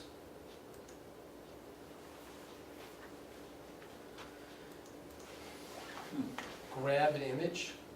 So that's the same as Microsoft. Pretty much moving your images around. Yeah, I mean, it's very direct, correct. You have to put in all text. We're very ADA compliant. That's very important to make sure people with special needs can see what they want. And now I'm going to hit save and close. And I go back to the home page. And county news item. Here's my information. Here's my information, it's a monkey. Yeah, it's. Well, it's all I had, so I just. That's the news item. Oh, that's good, that's about right. There was no, Nice teeth. I wasn't any editorial Right. comments whatsoever, Right. okay? But if I go back to that form, just like the urgent alert, you have all these other things you can do. You even have an embedded video. Videos are becoming popular now, especially like in health, where why explain the world if you can quickly link them to the CDC or the state, which explains it through a nice 3-minute video. The video player is built right into your form. It shows up really nicely. So hopefully that makes some sense. Bill, currently we have limitations to how big of a file we can put on the website. Is that still the case in this? So I don't know if you can see this here. No. Okay. Files must be less than 100 megabytes. That's a huge file. Yeah. And technically, you can be bigger than 100, but we just want people to realize that the public on the other end, depending on their download speeds, may have problems opening it, so you don't want to get too crazy. Yep. But that's a gigantic file. Yeah. How much, give me something to rep, because I don't know what that means, 100. If you created a PDF of last month's minutes, that's probably less than a megabyte in size, Okay. okay? So If you you have had 100 a of those. very large map, that may be 5 megabytes. So 100 megabytes is enormous. But there are clients who want to take their annual report, which is this gigantic document, and put it all into PDF and upload the entire thing at once. And that's probably 60 megabytes, something like that. Nice, okay. And the one we had to file, we had to do 5 times the It last. was more than 5. Yeah, more than 5. It was a lot of files. So if I jump over to, I don't know, I'll jump over to the sheriff's Yeah. department. So this is just, here's all the links on this side. Yeah. One of the things that, very different, we have lots of differences from first class, but in first class, or in your current site, as you go deeper into a department, all of your links do not carry forward with you. You have to go back to get something else. That all changes, so depending on what it is, now that I clicked on gun carry law, all of my links continue on. It has breadcrumbs to tell me I'm still at the sheriff's office. Here are the links I just had, and here's all the contact info specific to my department, which carries over from the main sheriff's department, which I think is quite nice. So each of our departments will have their own page embedded in this program? Their own section of pages. So in this case, the sheriff has got a landing page, but they have quite a lot of content that can be, there's no limit to the amount of content you have, either when we build it or as you go live over time. You're not limited to the number of pages at all. So we could have the jail and the nursing home have their own section of pages. Yeah, in this case, they happen to be about 4 times your size. So they have a lot of departments that you guys don't have. They're organized a little differently. But senior services has its own department. They have a dog warden. You go there and Dog have everything related to dogs. And I know you guys don't have that, but yeah, so you're not limited. They have a much deeper stuff. But the premise is, once you're here, you can do whatever you need to do by create content, and you're either building content here, or you're posting agendas or minutes. Everything is predefined, so the visitor doesn't use brain cells trying to hop from one area to another. It's all laid out uniformly. But you decide how that wants to be laid out. And this all comes with that one price. Yes, everything comes with it. There's no sleight of hand or anything like that. I have that information here. I don't know if we wanted to jump. Like I said, it's about 12 weeks to design, develop, and launch. So we build out all of your pages. But now's the time to not just transfer pages you have, but let's build out new content. Right. We don't build out the content for you, you'd have to create it, but we build it out as web pages. So we first talk about your objectives, what are you trying to achieve. Let's talk about layout and design. We have a meeting for that. Show you other counties, you may have some interesting thoughts about what you've seen. Talk about what you want, come back at you with a prototype. Once we finalize that, then we develop it into a website, which in Portage's case, this was the website. And there was no links here, it was all empty. And then over time, we built out the links depending on how many boards they had, how many departments. And that's where we try to engage you to say, you know what, let's talk about each department, how we can maximize the visibility on the site. And you train our people and work with our people. We come here and we train your people, absolutely. You can have as many people as you want, and people can have different roles. So you may have some people who can just post minutes and agendas, and that's all you want them to do. And that's all they'll be able to do. You can have someone who just posts the sheriff's department's world, and that's all they can do. Or some combination thereof. Very nice. Gentlemen, do you have any questions? Well, let's get to cost. You had asked about costs, so I I'm think we sorry. already know that, Oh, okay. didn't we? Yep. It's complete new website, complete content development, on-site user training. You're unlimited to the number of people who can use the site. No increase to your annual costs. Well, you knew all this, so. And you could spread your one-time costs over 1, 2, or 3 fiscal years. We only do that as a courtesy because we know budgets are tight, and we have people who don't do anything because, just don't have the money, and that helps them get there. And the 8,100 is the one-time cost. Correct. Ed's got a question. Yes, Ed? Thank you, Madam Chair. Does the package include the data transfer for the 7 years of information they have on the website, on the servers? Are you going to be able to, does that cover that? So that's a great question. So it includes transferring. Excuse me, Bill, I couldn't hear what your question was. Ed. Does the cost incorporate the transfer of the 7 years of information you already have on, it's not on the website, but on their servers? Is that included in the cost to transfer that information and put it in its proper spot? Because if you go back to their website, one of the issues people have is if you look under Commissioner's Office and then click on meeting minutes. Now, I don't know if you click on County Commissioner, the way they have this set up, It's a mess. it's not really intuitive, and I don't know if it's because of the way they're inputting it or the way the Yes. system works. No, that's a great point. So 2 questions here. I'll answer your first question second. In first class, you have to decide how you want to label your meeting minutes. Some people say Jan, some people go 01, some people go the date first.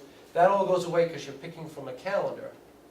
And all the minutes automatically collapse by folder into years. So if I go back to Jackson, it's better to show you a live example.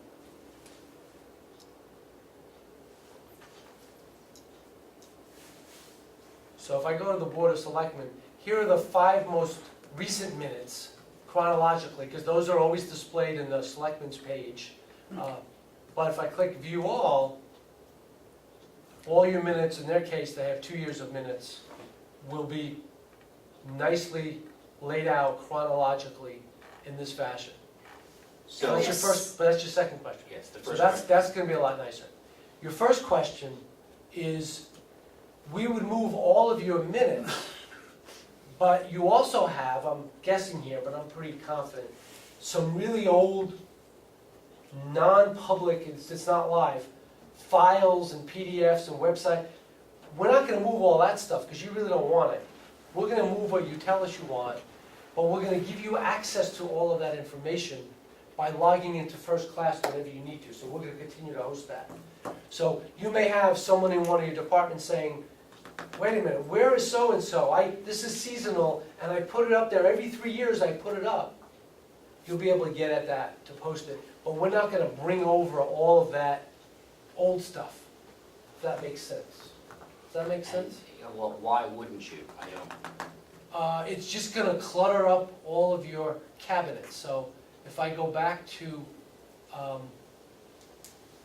Portage, and let me go to the Sheriff's Department. So in First Class, all of your departments are in these folders, we call them conferences. Here they're in a cabinet. So this cabinet makes up everything in the sheriff's world.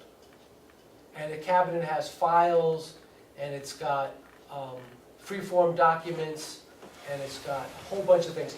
If you start loading that up, it's just going to be confusing, because I would say 98% of it you'll never ever put on the website. So why move it? Are these minutes that we... Minutes are different. That We absolutely move all the minutes, because that's important. Okay, but are those also going to be searchable? Yes, yes.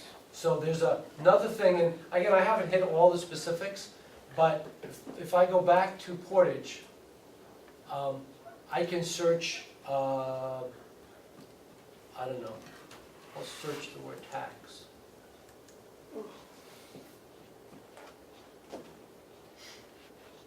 So you could search and it's going to give you all the information, but you could also filter it by date, you could filter it by department, and you can filter it by meeting minutes. So you could look up a phrase, County Commissioners Minutes 2015, and you're searching just that for that phrase that you're interested in. Does the Google Analytics also do that? So if somebody searches on Google for a phrase that's in the Carroll County minutes, it'll show up the same way? That I don't know. I know we have these trending searches, so the information's there. I think Google captures it. I've never gone back to search to find out what someone's searching for. But we have this trending searches feature, so I know it's in place. I don't know if you gave me the answer to the first question about the transfer. That's part of the package. So no, let's be clear about this, okay? Anything you want on the website, such as old minutes, is part of the package. Anything that is sitting in your First Class cabinet that is not live, that may go back to 2012, 2013, 2014, you don't want it live because it's old stuff, but you never took the time to delete it. We're not going to move that stuff. We're going to give you unlimited, ongoing access to it in case you need it, but we're not going to move it. And you're going to maintain the old First Class? You're going to maintain the access to that, absolutely. You're going to have online access to it. But there's no practical reason to clutter up all of that stuff. Most of this stuff is very old. Now, if you said to us, great, I hear you, most of the stuff is old, but these things here are important, then we'll move them. But if you start to get into the details, you'll find there's lots of old stuff that you took off the website for some reason in 2013 that you just don't need. Madam Chair, I just have one more question. Does that, hopefully that makes sense? Yes, it does. The email system. Mhm. What's happened in the past is that commissioners have used their own personal, and I don't know if they're doing it now still, they use their own personal emails. Does the county have to pay for emails? Do they get so many to use? Is that part of the package also? Email or is not that part of this separate? package. So it's, We do have a email partner who, a few dozen of our clients use them. If you need email, we can certainly do that. Are you guys using an email now you're happy with, or?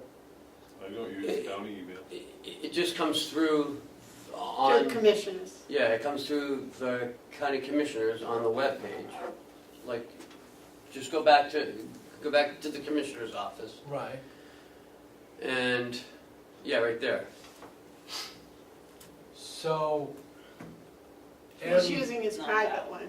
I have one Okay. that I use, that's not the one that the county uses, because I don't like the one the county has. the reason why I bring that up is because under 91A, if somebody does actually ask for any communication between certain, individuals, if you're using your own personal email, that's really not a good thing to do. Right. So most towns who contract with that outside email vendor will have each person having their own county email system. So anything that's done in the county will be on that. So who is your vendor right now for email? Our own. And those are our own, Carroll So County you can NH continue with .net, that? yeah. Okay, so, I'm not. Well, yeah, I know, but you use SAU 9. Well, see, here's the problem that you have with it. If someone wanted to use this to contact any one of us singularly, it goes to us all corporately. Sometimes people like to share with one, not all the others, and sometimes that makes sense. Now, Representative Comeau points out a 91A difficulty with it, but I think the 91A difficulty is met when you have people react and communicate in such a way that it is retrievable upon a proper request for information. For example, my own, the email that I use, that's, if anyone wants anything from that's subject to 91A. But it's not the best way to do it.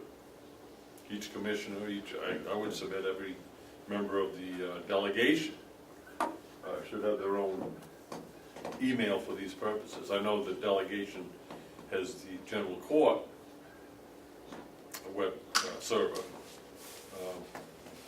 and they're not subject to 91A requirements to the same level that we are.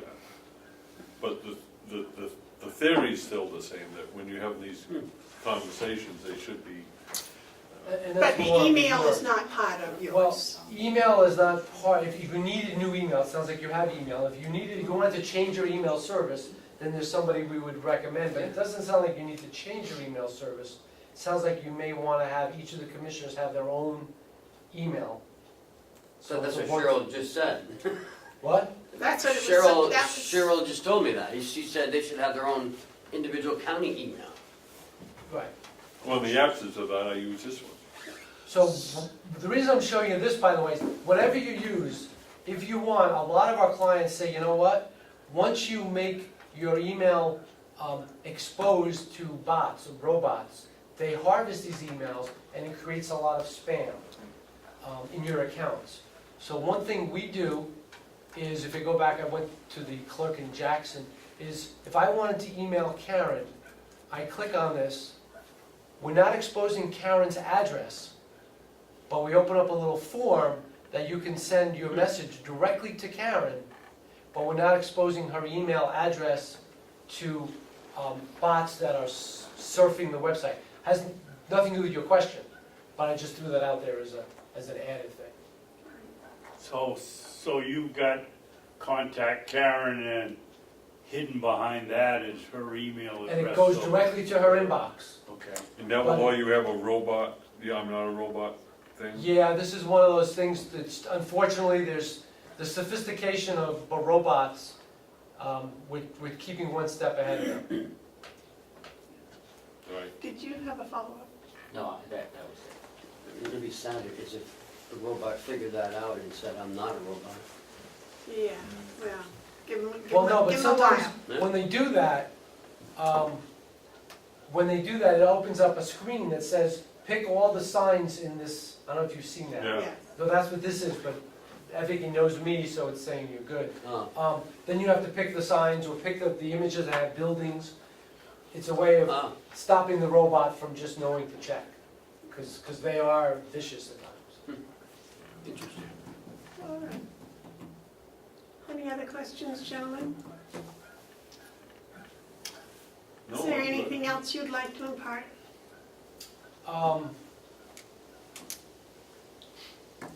I think the level of this is hopefully, I know this is not a great site, and I know it's an old site and needs to be updated, but hopefully I've tried to convey that this other platform is nothing like this. And there's other differences that I haven't gotten into, but hopefully you got a taste of what it is, and we can go deeper if you need to. All right. All right. Anything else, gentlemen? Okay, it's been really interesting watching this. It's, because ours is certainly not very professional. And under this new Drupal, it looks to be much more professional looking and manipulating. And I think in the RFP, there are some references for people to reach out to if you need to talk. Dollar back. Okay. Thank you, Bill, thanks a lot. Thank you so very much. Sure. And enjoy your trip to Manchester, you said? Manchester. Oh, that's exciting. Yeah, the Southern New Hampshire Planning Commission is also going through a process of building a new website. Oh, And they issued an RFP, and we are a finalist there, so terrific. we'll talk to them about that.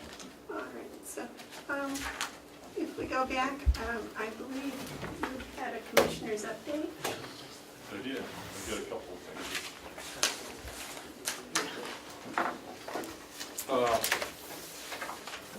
First of all, I think we should be writing a letter directly to Governor Chris Sununu, thanking him for arranging for the visit that we had from Assistant Commissioner Quinn and Harold Parker from his office.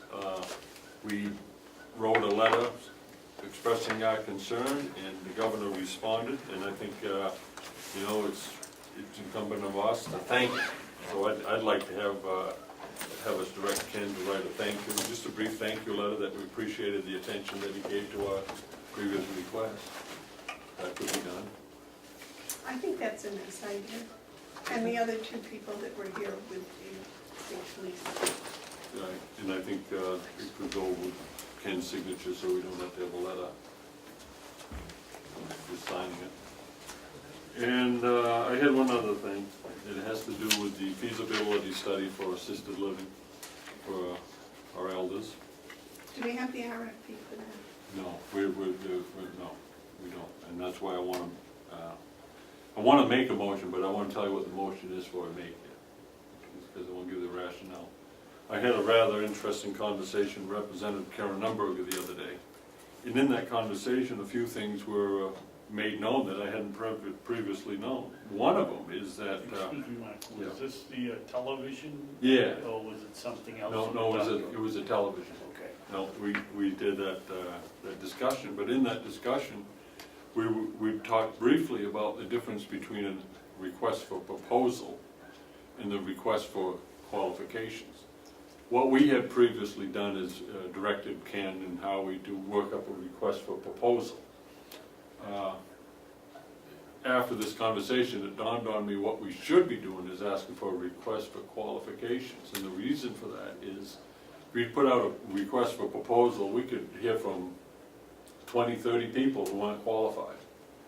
If we put out a request for qualifications, then we will identify those consultant companies who are qualified to submit to answer a request for proposal. In other words, an RFQ is different than an RFP, but I think in this case, an RFQ is would serve us better than an RFP. For a Kind of a tech- feasibility study? Yeah, request for proposal would mean that we would spell out all the things that we want in it. Request for qualifications would say, we were looking for someone who's qualified to fulfill this proposal. If you just put out a request for proposal, you could have all kinds of people answer it who aren't qualified. Just a technical thing, but I wanted to bring that up because I really think that first steps first, we want to find out who can do a study. But it's not a big deal, it's just something I wanted to bring up. I think it's a good idea. Ken, have you started working on the RFP? Howie, have you started working on it? I started basing it on what came out of the delegation subcommittee. They had specific requests of things they would like to see included in it. And that they were all reasonable things to have in it. Yeah, and I think that that's all well and good. I think what we said for the request for proposal is easily moved into asking reaching, request for qualifications to meet this. And then we can screen who we want to invite to submit proposals. Seems to me we did this before, and we came up with 3 requests for qualifications that was approved, people liked, and then you chose one with no dollar sign attached to the contract. That's not true. That's a abrupt way of saying that you didn't like the decision that we made, but you're talking about Trains, Siemens, and Honeywell. Oh, And we went through an extensive screening on that, and we did pick one. Was there a dollar figure? Yeah, it was like assigned? 25,000 or something that we ended up paying to Siemens. So yeah, but we're not just. If we don't move forward with this. If But we don't the- move forward with the, Right. yeah. Right, if we don't go forward with it, we spend 25,000. Yeah. If we go forward with it, we spend zero. Zero. So, I mean, it's not really quite, It doesn't isn't really like- fit into what I'm talking Well, about what I'm here. saying is, it seems to me that an RFQ is a way of getting around a dollar answer that you would get if you had an RFP. Absolutely not. It's Got just, nothing to do it's with just a difference. What we're doing is we're trying to find out who's qualified to do this study. We could have all kinds of people come in and they could start a company. I think I'm qualified to do this, but really all they really want to do is they want to do it. And so they submit a proposal, and we've got legitimate ones, then we got one that's not legitimate, but the price looks good, and it's confusing. If you go to RFQs, and this isn't something that I invented, people have done RFQs or RFPs for years. This is, we're going to say, okay, you're qualified, you're not qualified. You're qualified, you're not qualified. All you people who we've said qualified, here's our request for proposal for you. You're invited to participate. It's just a way of screening it down more so that we aren't just throwing, spaghetti on the wall and see what sticks. We did the website, we got 31 people to answer. We need to narrow it down to 3 or 4 that goes out to people that can do the work. I agree with Mark. I'd like to make a motion, and since I got one in agreement, I'll make a motion to direct the county administrator to develop a request for qualifications for the purpose of selecting a consultant to conduct a feasibility study for affordable assisted living for elders using existing 2017 capital project funds up to and not to exceed $10,000.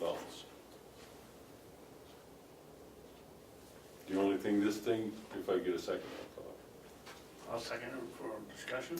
the only thing this does is it changes the RFP to an RFQ in the first instance. It's 10,000 matching funds, isn't it? Yeah. Up to and not to exceed, I don't know what I said now. What did I say, not to exceed 10,000? Yes. Yeah. matching funds, Yeah, that's fine. yeah. Did you add that, Cheryl? I am right Discussion? Oh, the motion's been made and seconded to do an RFQ for the feasibility study using 2017 funds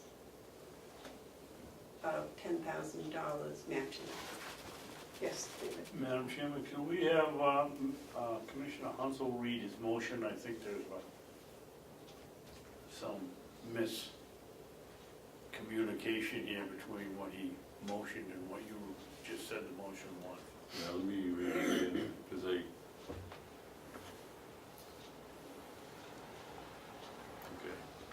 I put in the matching funds part. So Cheryl, I got this written out, we can compare notes. I move to direct the county administrator to develop a request for qualifications for the purpose of selecting a consultant to conduct a feasibility study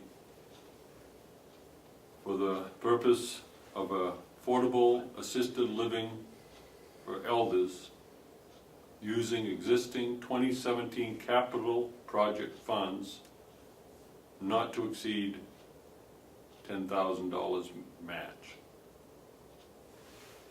No, not to exceed $10,000, and you don't need to put in about the match. The way you wrote it, it sounds like That's the it. whole thing is $10,000. Yeah. Just leave out the $10,000, or with a cap of a maximum of $20,000, which would be our share and the match. Well, we don't know that. Well, It may be $30,000. Well, what I want to do is make sure that we're using $10,000. Right, but we're only gonna use 10,000. Okay, so just give me a moment, I think I got it, just give me.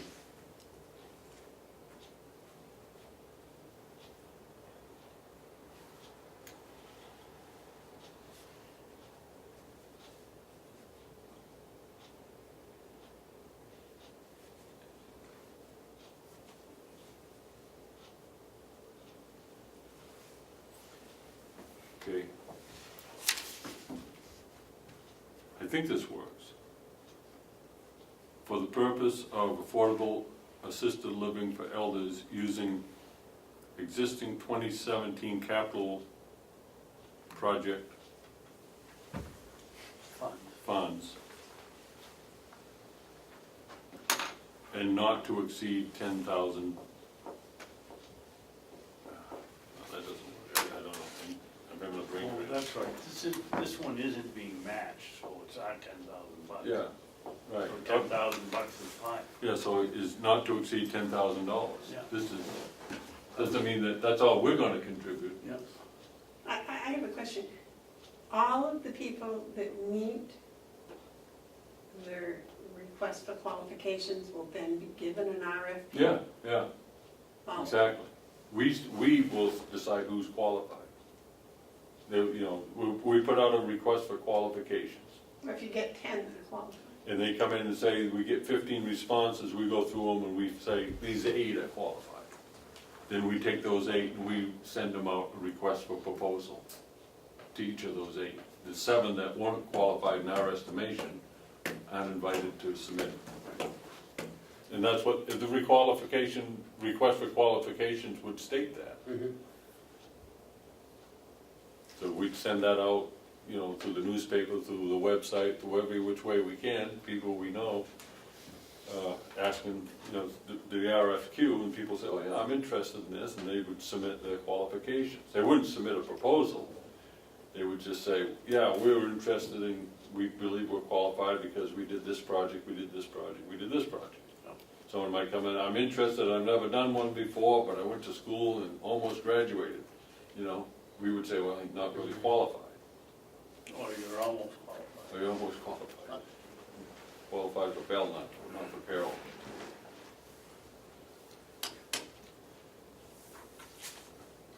Any other discussion? I think also, it addresses a very important point that Karen Umberger pointed out. The RFQ is a good first step. She expressed her support for a study, And her concerns were based on budget, it should be a 17 budget, 18 budget. I'd like to hear the rest of the delegation on that point, but she mentioned that she would support it in the 18 budget. So that's what it's coming down to, is which budget is it, 17 or 18? Well, I think there's enough time if the delegation was to hear this and to act on this on the 30th when they meet, that they could lend their support to it. That relieves the whole budget discussion. And then we can proceed with, okay, let's find the right company that can help us to do this absolutely essential study to help our elderly citizens. And I think that the delegation would be open to that, should they take it off the table and to discuss it. But we do know that the person who made the motion to table, concern was which budget was it going to come out of, 17 or 18? And should we be doing an RFP or an RFQ? The first question, I don't know. I support 17. I don't see any sense in raising taxes when you've already raised the money. It's you know, to me, it's just a matter of, you know, do you give it back as a surplus this year and take it as a tax next year? You know, that to me is that aggravating shell game that some people like to do. Well, I cut your taxes and I get your surplus, but you really didn't do anything because you're just spending the money now instead of later. Okay, down to the RFQ. Yeah. Any other discussion on the RFQ? Okay. You want to read the motion, please? You want me to? Yes, please. I move to direct the county administrator to develop a request for qualifications for the purpose of selecting a consultant to conduct a feasibility study for the purpose of affordable assisted living for the elderly using existing 2017 capital project funds and not to exceed $10,000. Okay, motion's been made and seconded. All those in favor say aye. Aye. Those opposed, no. Motion carries. 2-1. 2-1. Huh. Someday I might understand why, but I don't today.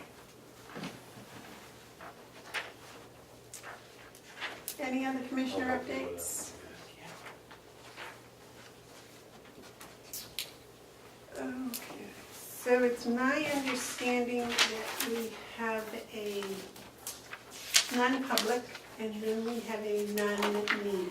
We have 2 non-publics and 2 non-meetings. 2 non-public and So it 2 says session 1 and 2. non-meetings.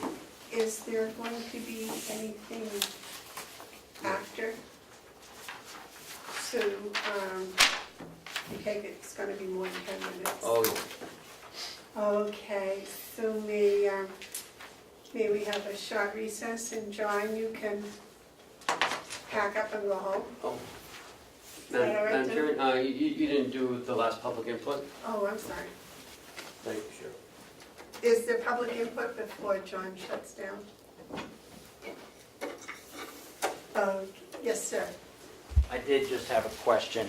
There was a confusion about the study for the adult living facilities. I heard through the grapevine that there's a Boston firm that was somehow involved. You have the Association of Counties. So you're going to put out an RFQ to do Carroll County study. So have you heard about this Boston firm that was also, you don't know anything about that? Okay, to the best of my knowledge, the Association of Counties is looking into a way of distributing the funds that is now distributed by the Bureau of Elderly and Adult Services. This is money that is paid to the different services, some of which is the nursing home, some of which is other in-home care services, you name it, etc. As it is now, the state, I believe, with the Bureau of Elderly and Adult Services is distributing that money. There was talk that an insurance company might be asked by the state to do it. The Association of Counties said, well, we would like to be involved. I believe the legislature came up with $100,000 for that study. The Association of Counties matched it. They have hired a firm from Massachusetts, I'm not sure where, to look into ways of distributing this money. Whether it should, originally the county paid their own bills for adults and elderly. They're talking about maybe trying that again, or maybe doing it in a group. Howie can probably answer that better and fill in any gaps I may have left. No, in fact, I think you covered it very well. This goes back, I believe it's Senate Bill 517. Money is appropriated. It has nothing at all to do with assisted living. It has to do with Medicaid managed care and how that will be. What the counties are the payers for Medicaid, and the counties wanted to have literally a seat at the table as the whole process gets redone. And so together with the state has hired a firm to look at. I think the requirement was, or the expectation is for 3 separate options. Oh, yeah, 3 different ways that, 3 options. that could be, that so that everybody will have something to look at. Truth is, the counties didn't want to just trust the state to bring in somebody. The state has a separate consultant that came in, I think from the Midwest, to look at different options for how to divvy up the money. But it has absolutely nothing to do with the assisted living portion at all. Well, in the fact that it does actually pay for some assisted living bills, but it doesn't, it's not going to study, is there a need for better assisted living facilities? Am I correct? That's exactly so. I've submitted legislation. I got the draft bill back, which is a performance audit of Health and Human Services, because it's filling up with co-sponsors, because all the counties are realizing that we need to look again at how that agency functions. Last year, they came to the legislature and asked us to appropriate more money because they were short. Never should happen. I am not confident without a performance audit having that bureau be involved with this unless that performance audit's done. And I'm wondering if there's something in the bill that could be utilized to maybe happen at the same time as this study to make sure we're going in the right direction. I think they're quite disconnected, though. I think one is money and how to spend it. And what we're talking about is what we can do about providing housing for assisted living. Whereas the 517, is it? I believe it. Yes. On page 80, the way I've read it is it's about distributing the money to pay for the existing bills. I think I showed you a BEAS printout once that showed all of the bills that BEAS pays, and some of those are forms of assisted living, but it has nothing to do with researching an actual facility for the assisted living to reside in. At the nursing home level, we're very concerned with the state's plan right now is to introduce Medicaid managed care by bringing in 2 or 3 private insurance companies to do what the state had been doing. And with it comes a boatload of additional regulation. And as nursing home administrators, we've come together to be concerned about additional regulations and wondering about how, if you're going to pay the insurance companies, there's any efficiency in the system that isn't going to reduce reimbursement to the county, which functionally reduces the quality of care to all nursing homes. Does that answer your question? It does, but I still have I don't have a clear level of confidence with HHS or the Bureau at all, so I really believe we need to look at it. Right. Yes, sir. I have same concern. That's why we need to keep a bifurcated approach. The state's got their issues, and some of those things should cause us quite a bit of concern with this study about managed care. That could end up costing county taxpayers a lot of money. This affordable assisted living is totally separate, and to get it bogged down with a state agency will be as frustrating as it is when we just had that presentation on the opioid epidemic. I guarantee you, Representative, it's history, both personal and observable. The southern part of this state will get the lion's share of everything. We cannot put our hopes for our elders into the hands of Concord or Washington. It has to come from us. And that's why it's so darn frustrating to me that the delegation, when given the opportunity to share information that you're sharing with us and that we need to hear about Senate Bill 517, they tabled it, and we don't have that input. We're not having the conversation. And I always thought that what we were supposed to do is have these conversations together. That, you know, whether or not people's noses are twisted because of what the delegation did when they tabled it, the fact remains that by shutting off the conversation at that critical point, no one was sharing this information as a group, and we get bits and pieces. I thank you for raising it up here today. It's important stuff. But why are we fragmenting the conversations when the delegation had it on their agenda, and instead of hearing from someone like Representative Marsh, who really knows this stuff, and who's sitting there willing to tell it, they table it. It doesn't make sense. That puts us into a position where we are going to do what we believe in the best interest.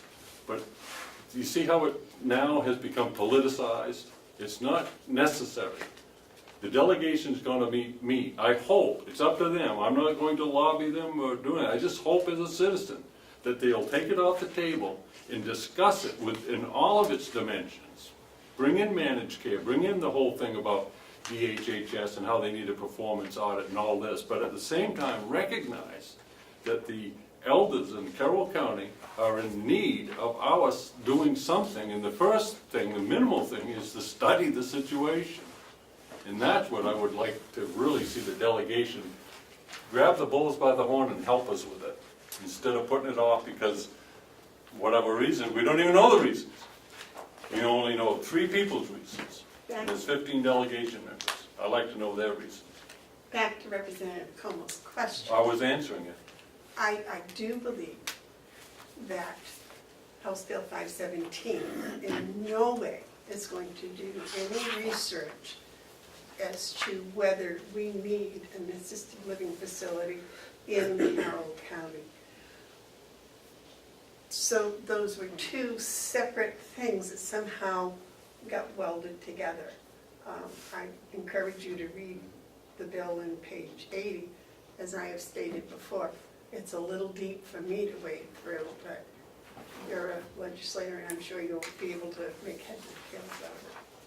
Well, I am hopeful that since the Bureau of Elderly and Adult Services budget line is something that we all agree on is out of control, that I hope that I have your support on this legislation, because I can't even find, the last audit I think they've had was 2009, and their notes state in the report that the algorithm they use to calculate what the counties have to pay is so confusing that they had trouble figuring it out. Right.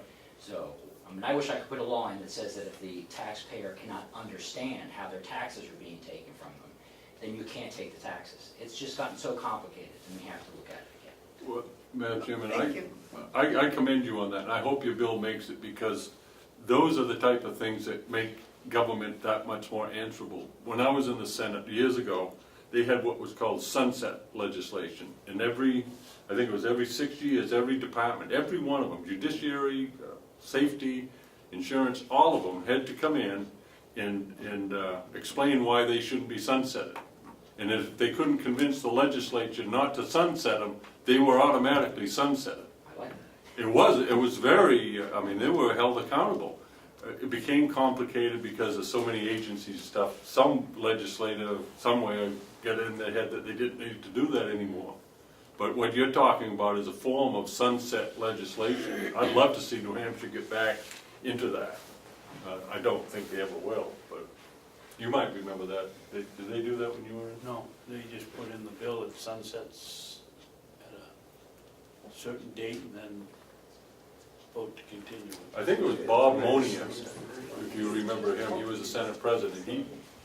I'm not sure exactly, but they pushed that every agency sunsetted after 6 years. Right. And they had to come in and reapply to stay in business. It was a beautiful thing. But now, Thank you. Thank you very much. but Ed, you got my support on that legislation. So you'll come and testify? I will.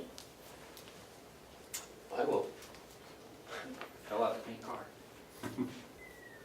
Okay, are there any other statements before we take a short recess and then we'll go into non-public?